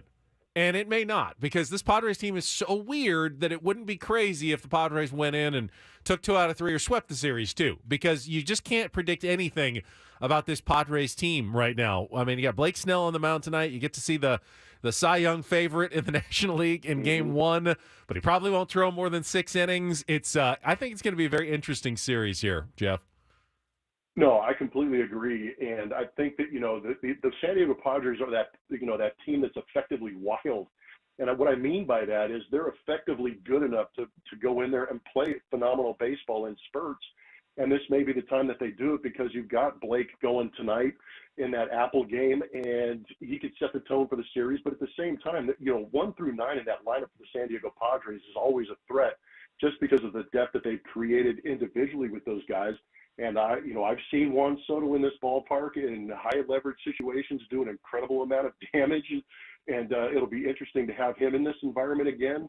But at the same time, check the Astros home numbers. They are awful at home, and by awful I mean they're playing 35 and 34 baseball. Wow. They're about a run and a half less at home, and their pitcher's ERA is up almost 2 runs at home. So it's going to be really interesting coming off that series against Texas to see how the Astros respond. But at the same time, I completely agree with you that you cannot take the San Diego Padres for granted because of the name equity that they have in this game, and they can play up to that name at any moment. Well, Jeff, it's been great catching up with you again. I guess you get the night off tonight because of the Apple TV Plus. Yeah, unfortunately, yeah. That's all right. You'll have a few more games. You just watch and enjoy a ball game. We talked to Bob Scanlan earlier. I wanted to call a Blake Snell game, man. That guy's been dealing. Yeah, he has. You can sit with Bob Scanlan and watch the game as a fan, because that's what he's going to do tonight, because he's off as well, traveling with the team. So enjoy that, and maybe we'll have a playoff conversation with your Astros coming up in October. I look forward to it. It'd be great to be on with you guys again. Always appreciate it. Thanks, Blum. Jeff Appreciate Blum it. On our Premier Chevrolet of Carlsbad fan hotline. Save money the right way with Premier Chevrolet of Carlsbad. Visit them today in the Carlsbad Auto Mall. Chevrolet, find new roads. I just do like that guy. He's great. He's so good, so high energy, and totally knows his stuff and knows that organization. And yeah, man, that's why I think I had heard that they had been playing better on the road. I didn't know it was that bad. Holy cow. I was surprised by that stat. Yeah. I did not know about that. I mean, that's a weird ballpark to play in. A lot of those warning track flies that the Padres are hitting at Petco, they'll be out easily at Minute Maid. I mean, I don't know if that changes anything, but yeah. Toddy hit a ball there that I will never forget. Never, ever, through the window? ever, The one up over the train, yeah. and like he said, there's guys in our lineup that can absolutely do damage there. That was where they had that, didn't they have that crazy comeback in the 9th inning against them a couple of years ago? I don't remember the comeback. I remember it, Tatis hit a foul pop up. They dropped it. It would have been the end of the game. Then he hit the bomb. And then he hit the bomb, and That's they came back and won that game. Of course, we remember what's our number one memory of Houston. Oh yeah, what's our number one memory? Eric Hosmer going for that fly ball, the infield pop up that would have like first week of the season, early in the year, in April. Yeah, that was. That was a bad one. We have good and bad memories. Good and bad. Houston. All right, we still have a Rindle report to get to. Paulie's got some headlines, a little more football talk coming up here, and we'll set the stage for the rest of this game and the series. All coming up. Don't go away. More Ben and Woods after a check of traffic here on 97.3 The Fan.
Tying run at the plate, 2 outs in the ninth. And a pitch to Fernando is hammered to deep left. Will it stay fair? It does!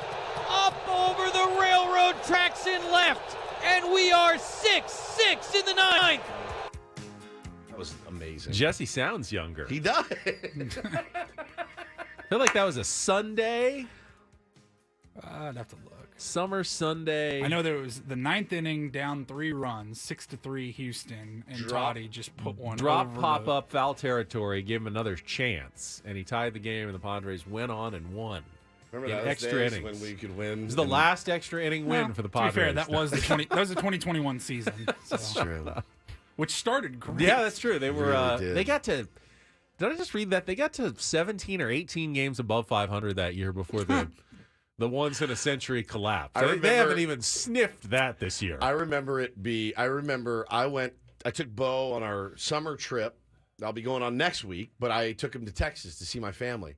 And it was so bad that I can't look at Twitter. I'm not watching the games. The collapse, and I think it was in August. It was May 29th. That was the home run. Yeah. But the collapse that year was like excruciating. It was absolutely excruciating. This one's been excruciating in a different way.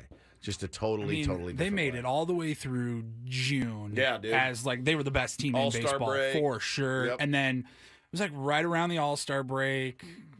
Paddock went down. Yep. Then they Remember didn't. Paddock? Oh my God. They didn't Loud, acquire. thunder, heavy rain. They went and got Adam Frazier and no Yep. pitching. Couldn't and hit. Then Weathers went down, and it was just That was a Vince fun one. Velasquez, Jake Arrieta. It's been a fun run, guys. It's been very, very fun.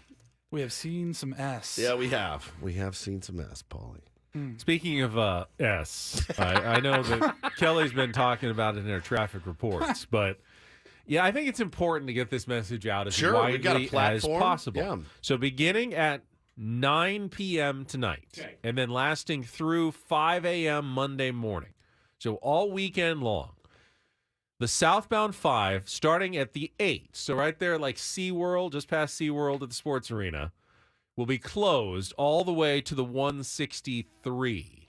So if you are trying to go downtown and you're like coming down the 5, you'll have to cut over on the 8 through Mission Valley, then come down the 163 to get into downtown. So I'm going to Petco Park with my family, the whole family, tomorrow night to see Band of Horses. All right, that's one of the things. They've got Taste of Gaslamp that's downtown, Band of Horses at Petco Park tomorrow. Got Comedian at the SD Civic Theater tonight late. Boots in the Park Festival at the Waterfront Park on Saturday. Some House of Blues shows. Some kickoff watch parties for the NFL at bars and restaurants on Sunday. Just downtown. It's in downtown, general. yeah. Just restaurants On a and weekend. everything that goes on a normal weekend downtown.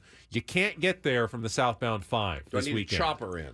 That would help. Okay. Yeah, land on the roof. I thought it's always cool. They have Be chopper pads on the coolest roof of thing the ever. high rise. Yeah. Be the coolest thing ever. For sure. I don't make that kind of scratch though. But you can expect big traffic on the 5 South. Hell yeah. If you're just stay off the 5 if you I can. can't.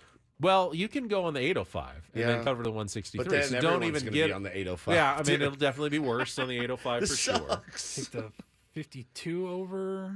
Maybe we just sleep there tonight. Get down. What does it start? 9 tonight. 9 to 9 until 5 a.m. Go on get a Monday. hotel. Get a hotel with the kids. That went so well last time. Wow, cool.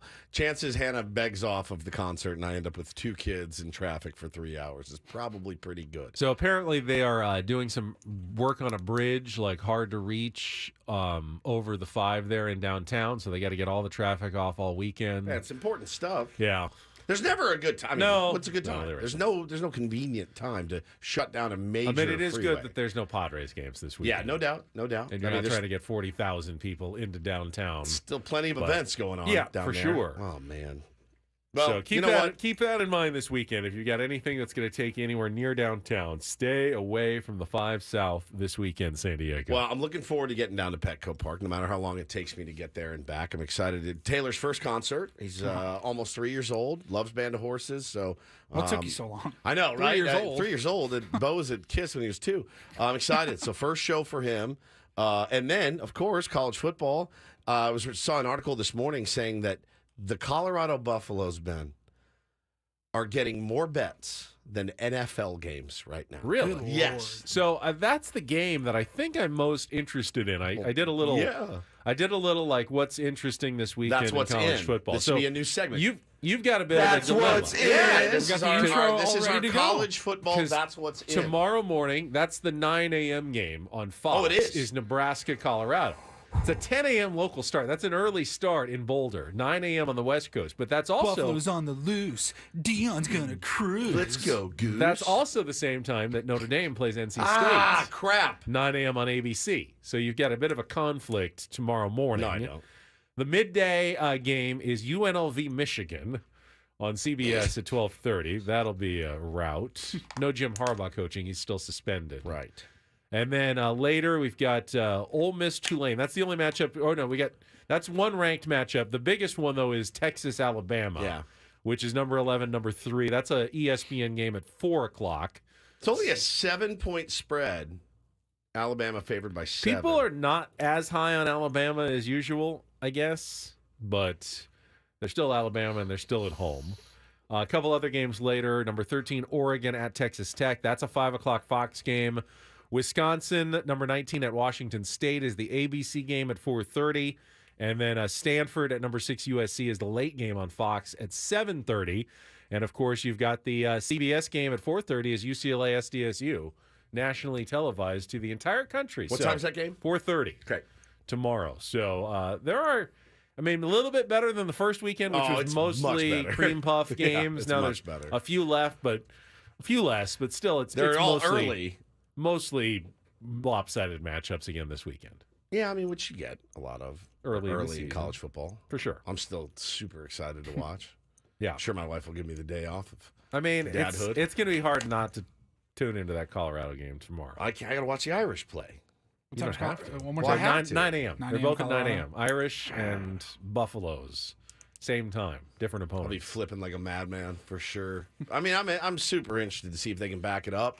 The line right now is the Buffaloes are actually favored by 3, is what I believe. Nebraska I saw. lost their opener to, who did they lose to? Indiana. Gotta get you hooked up with 2 decent. screens. It's not that hard. I know. You got an iPad or a laptop. I got an iPad. Yeah, Come on. I'll do it. Figure it out. I'll figure it out. A lot of bets though, more bets than NFL That's games wild. right now, which is just nuts. Want to just let everybody know something our sister station is doing that's actually pretty important. KSON 103.7 and Moonshine Beach are coming together to raise money to help those impacted by the wildfires in Lahaina. You can join them for a special benefit concert coming up on Tuesday, September 12th, hosted by KSON's own Smiling Hawaiian Kimo Jensen. Got performances by country stars Brian Kelly of Florida Georgia Line, Chase Matthew, Runaway June, Tim Duggar. 100% of ticket sales and 100% of bar proceeds are going to benefit Maui Contractors Women's Auxiliary. For more information, you can go to KSON.com to get details and purchase tickets for the show that is coming up. That's Tuesday, I believe, the 12th of September next week. So just wanted to get that word out. People are recommending that we take the trolley down. Where do you get that from? You can get it at UTC now. Okay, Yeah, UTC. if you're jump North on the County, trolley. you can park at UTC All at right. their station. Maybe we try that. And you hop on the trolley and Okay. you avoid the traffic. It'll be a little slow, but you get there. And you don't have to sit in traffic. Now with the 2 little ones, They might enjoy it. They might I think like they it. kind of Okay. think it's kind of fun because they've got those elevated tracks above the 5, Okay. and you just kind of as you're going down. I bet they'll enjoy it a little bit. Now, it stops a lot of places, and it's a bit slower than you like it to be, but you don't have to worry. You're there, and someone else is doing the driving, and you park, and then you get out and you pick it up Then back you- at your car in La Jolla, and then you what's head back the up. circulation if they want to leave? Like, what's the It's constantly run every 10, 15 minutes okay. or so. It's not Yeah. too bad. All right, maybe we'll try it. Yeah. All right. Now, I think they stop running at a certain point late at night, but you won't. We have to won't be worry out. about No, that. we won't You're be not out out that that late. late. You're No. not late people. No, so, no. yeah, try the trolley to All right, avoid. maybe we will try the trolley. Avoid the 5 mess this weekend. All right, Paulie's got some headlines in the Reindl Report, including a new highest paid player in football history. Dude, in our and final segment. What the hell are the Washington Nationals doing? Bro, this is a big That's interesting. story. Involving our own Man. Steven Strasburg. Get to that coming up in our final segment. Do some flubs as well. All next with Ben and Woods on San Diego's #1 sports station, 97.3 The Fan.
Final segment of the week. The short week, because remember, we were off on Monday I do for the remember. holidays. I do remember. It's been a long 4 days week. passes a little faster It than does. 5. It's still been a long week. And then you got a short week next week because you're going Very on your short. trip. Oh, man. To Chicago and to Notre Dame. Yeah, buddy. That'll be fun for you. Can't How's the wait. weather looking? Have you checked the... It was, I think, hot. It's hot in a lot of places It's in the country right it's now. very hot. Very hot. But that's not unexpected in September.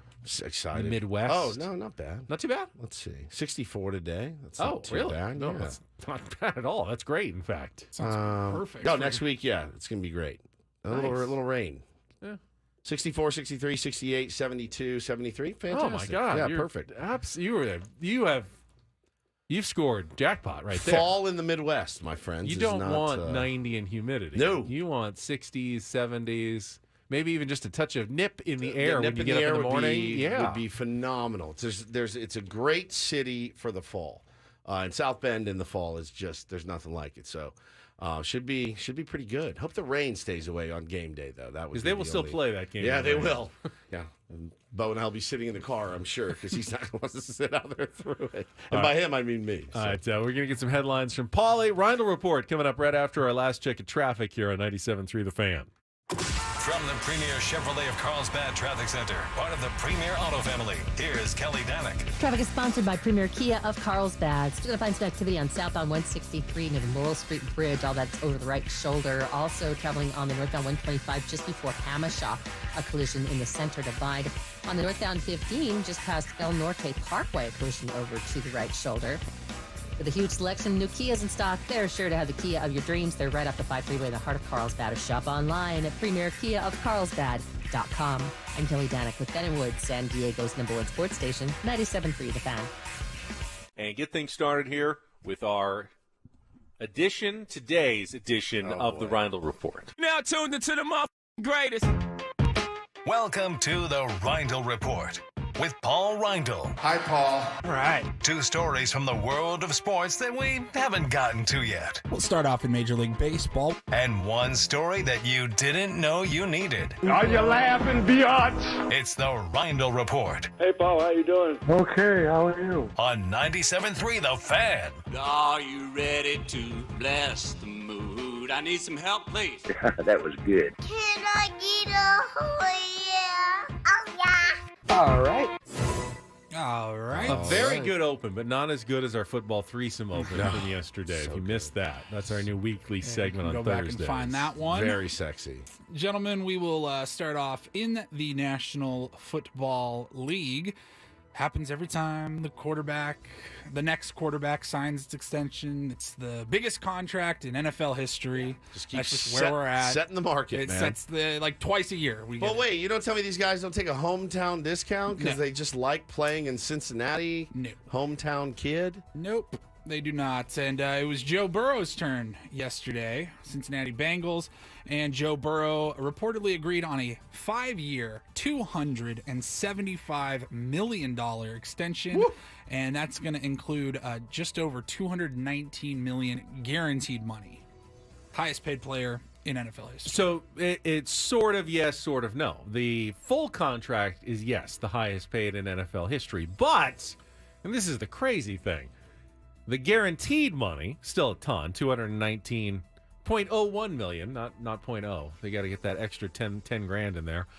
Is second to Deshaun Watson, who freaking remains Watson. the highest paid player guaranteed in football history. It's unbelievable. That is really mind-boggling to think that Deshaun Watson is still the guy who has gotten more money than anyone. And I don't think anyone fully trusts. Is he going to have a good season or not? What's going to happen this year? Everything else aside about Deshaun Watson, he's the guy. That's the one that you see. Yeah, that's the one. Freaking Browns, dude. Justin Herbert is third on the list. Yeah, he got paid. Yeah, he got paid in July. Yep.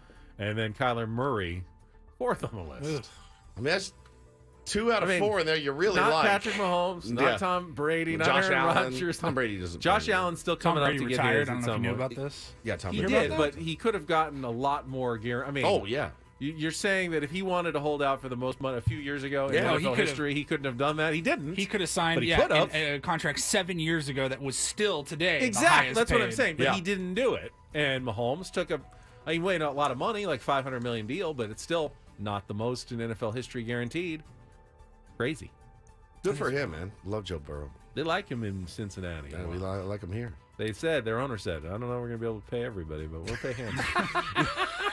Paying him. We'll have a quarterback. That's one thing I can promise you guys. Well, speaking of big contracts, that transitions us to Major League Baseball, where I saw Britt Giroli was talking about what's going on with the Steven Strasburg and the Washington Nationals situation. Man. So we talked about Steven Strasburg's retirement from baseball a few weeks back when it was announced. Someone broke that news a few weeks ago, one of the insiders. It wasn't reported by the Nationals, but they were going to have us. It was like September 9th ceremony for Steven Strasburg. They were going to officially retire him and retire his number, and that was going to be it. But he was also going to still get paid, obviously, the rest of the contract that he signed. He still has a guaranteed contract. Still has many years remaining on that deal. So Britt Giroli said yesterday, developing story, Steven Strasburg's retirement press conference slated for Saturday has been canceled. Multiple sources say the plan was to honor him and retire his number, but the Nationals have changed course. It was their idea, yes? She said after that, it was the Nationals who approached Strasburg about retiring and paying him the full amount of his contract. Sources briefed on the matter say the team wants to change terms. Talks about his contract, 7 years, $245 million following their World Series in 2019. And Britt says he had nerve damage and is 100% disabled. Offering a gracious retirement ceremony and then trying to change the terms is something. So I don't know. Are they trying to get off the hook for some of that money? Yeah, that's what it sounds like to me. But she's saying the sources were that, like, they came to him and said, "No, dude, that's your money. You earned it. You signed it. We signed it." Yeah, we gave you this. I think they were going to try to defer a little bit more of it or something. That was all they were going to. He was still going to get it all, but they were going to spread it out a little bit. And then they came back to the table and said, actually, that's what it looks like. And they found a loophole or something. Well, there's no loophole. I feel like I'm a little mixed here because, well, you know, when Steven Strasburg signed the contract, guaranteed deal, you know he's getting his money, but it does come with obligations as a player. And that is, you do everything you can to help your team. Now, he may be physically incapable of it, but I don't know. If I'm the owner, does it feel right that he then just has to do nothing? He gets to retire and he can play golf and do whatever he wants for the next But he can't. He's disabled. He's on, but should he still be trying to do everything he can, like showing up at spring training? Why? Why? I don't know. He can't pitch. He's not pitching. You want him in there doing curls? I mean, doing the plyo ball. Sure, learn how to play second base. If he rehabbed for 2 years, could he not maybe pitch in that last year of the contract? I don't think so. He can't feel. There's nerve now, damage. but forever. I don't know. I'm just saying. So I'm not arguing this. You want eye wash from Steven Strasburg. You want him running poles at spring training to get his money. It feels like they're threatening him basically. All right, you want your money? Then we want you to show up and do what you can. And if you don't want to do that, totally understand. We probably wouldn't either. However, if you want to get out of it and really live the retiree life, we're going to want a little bit of cheddar back on this deal. That's what it feels like that's happening right here. It's not like he goes, I signed this deal. You would push. You would fold instantly. What do you mean? You'd give back some of the money so you didn't have to show up and I would be do anything. Yeah. Well, I would also no one believes me when I say this, but I think you guys know me well enough to know that, like, if I signed a massive, $300 million deal and I was like Chris Davis, I'd be like, just take some of it back. I know you would. I know you know would. me, and no one believes me. Now, the Players Union would say, don't do that. I know, but I swear to God, I'd be like, fine, I get it. I suck. You'd give back money if you had one bad show. Yeah, take it. Here's I couldn't sleep at night. But then again, he won a World Series. They offered him his contract. He signed it. They signed it. It's not like they didn't sign it. It's not like he went to him and goes, guys, I just do not have the passion for the game anymore. I'm out. I'm going to retire. And they're like, whoa, whoa, whoa. Right. You got 7 years on your deal. And he's like, yeah, but I don't want to play. No, it's not that. It's yeah. like, I cannot pitch anymore, and I cannot do it. So do they really want him at spring training, maybe as an advisor or something, but You're not going to be out there running poles and hitting fungos. Earn that money. Hey, you guys don't have to pick. Strasburg's picking. I mean, let's say he's out there earning that. I mean, this is radio, so there's no guaranteed deals like that. But Right. let's say there is actually. Okay, let's say you sign a fully guaranteed radio deal, but the ratings tank, and they want to take you off the air, but they don't want you to sit around for the next 2 years. We're going to need you to come in and answer the phones for the new host in the morning. You're going to be the phone screener. You're still going to get all your money, but we want you to show up every day. So we're getting something of value out of you, Stephen what Woods. I would say to that. I think you know what I would say. What would you say? Eat my shorts. Okay, but is then what let's I say would then we're say. not paying you anymore. We've asked you. Okay. You're under contract. This is your new assignment. Okay, but if Woodsy is had to answer nerve phones, damage in his throat and couldn't talk, Yeah.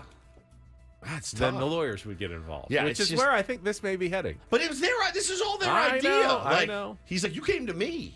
You came to me. We got to get this guy in here too, Paul. You got one more story? Yeah. Yeah. One more right. story, I guess. We'll go real quickly here. You guys know Gatorade's got a ton of different options now. You got the regular Gatorade Sure. and all its flavors, but they also have like protein shakes Yep. now and a bunch of different ways to consume Gatorade Electrolyte, products. something like boosters Yeah. and different ones. They've got a new drink coming out. Okay. It's called water. Ooh, Gatorade Gatorade's water. coming out with Sucker with born every minute. water. my friend. It's Water flavored Gatorade. absolutely. It's just water. It's not like icy They're blast saying it's water electrolyte or- infused, Okay. but it is unflavored alkaline water. Crystal with a Gatorade Zoom logo on it. Gatorade water. I mean, it needs a sexier name than water. I'll try it. Of course, It's water. Try. It's got electrolytes in it. Water. Still electrolytes. Water. Do you believe in electrolytes? I do.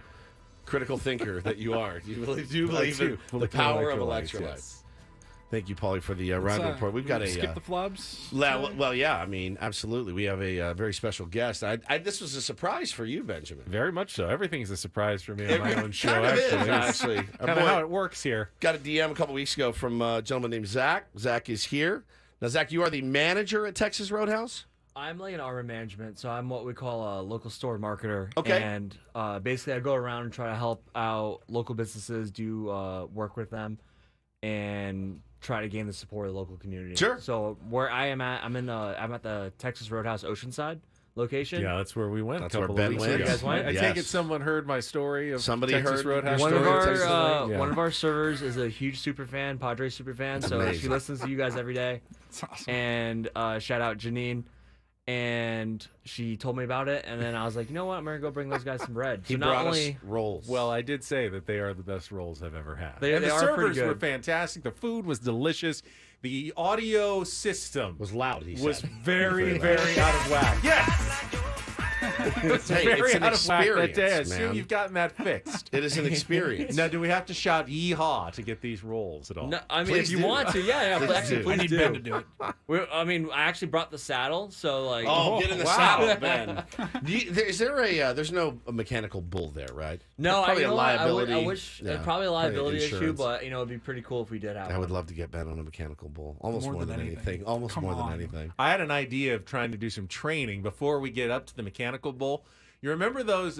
You put the quarter in outside the Yeah, supermarket. the little and you- horse. little horse that you'd ride. Start with that before we move on to the mechanical bull. You even on that would be fantastic. But these rolls are like second to none. He brought us rolls here. They're so actually we still get, hot. They're hot. Oh, yeasty. They're yeasty.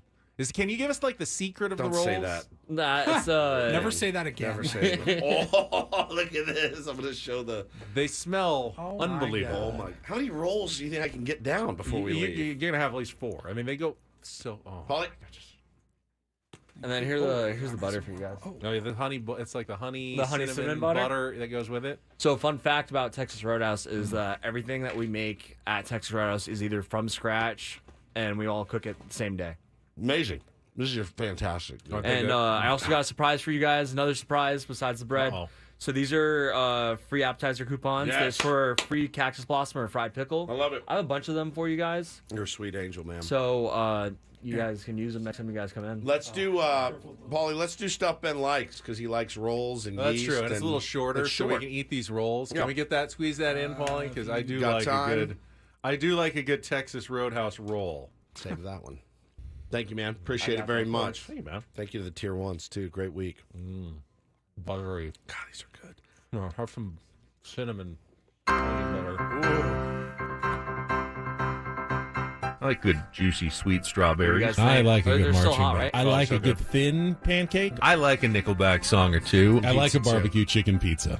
I really like those seeds. I like a midnight buffet. I kind of like the smell of soft scrub. I like more of a small derriere. I like cake. I like Ed Sheeran. I like both a hamburger and a cheeseburger. I like clocks. I like how I've kind of set up my life. I like grasshopper pie. Oh no, I like it creamy. I like good, firm banana. I like just looking out at the sea. I like eating. I like moist. I like curry. I like big butts. I like fried Brussels sprouts. I like more of a firm filling. I like corn. I like Nordstrom. I do like musicals. I like pepperoni. I like nice hotels. I like Nick getting a start today. I like nuts. I like Steph Curry. I like that song. I like Squirt. I like sake. I like San Diego State. I like Straight Up, Paula Abdul. I like the beef and broccoli. I like to mix it up. I like science experiments. I like that song. I like the crispiness of the waffle. I really like cheese. I like the little lunch meat. I like very straight lines. I like cannelloni. I like a well-crafted headline. I like brown sugar. I like maps. I'll say I like Justin Turner. Oh, that gets me every single time. Everybody's coming in now. You just smell them coming You in. guys know we're on the air, building. right? Yeah. We have a radio show. We're right not now? done yet. Oh, we're not Yeah, we're not done yet. Yeah, Woodsy thought the show is over. John from KSON, he smelled the rolls. Now he's down here getting some. Make sure you get some of the honey cinnamon butter, too. Oh, my God. While we're here, I know.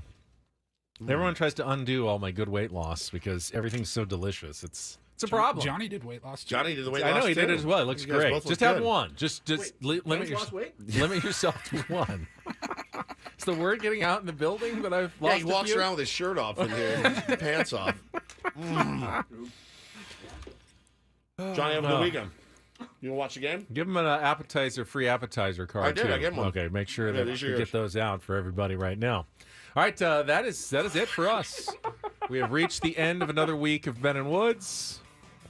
Peace, everybody. We've got Padres baseball for you today. 5:10 first pitch, 4:10 pregame show with Sam Levitt from Houston, and then we'll be back Monday morning. Padres will be going on to L.A. to face the Dodgers next Monday, Tuesday, and Wednesday. For executive producer and imaging director Paul Reindl, for Stephen Woods, I'm Ben Higgins. Coach John Quintera coming up next. Have a great weekend, everybody, from all of us here at San Diego's #1 sports station, 97.3 The Fan.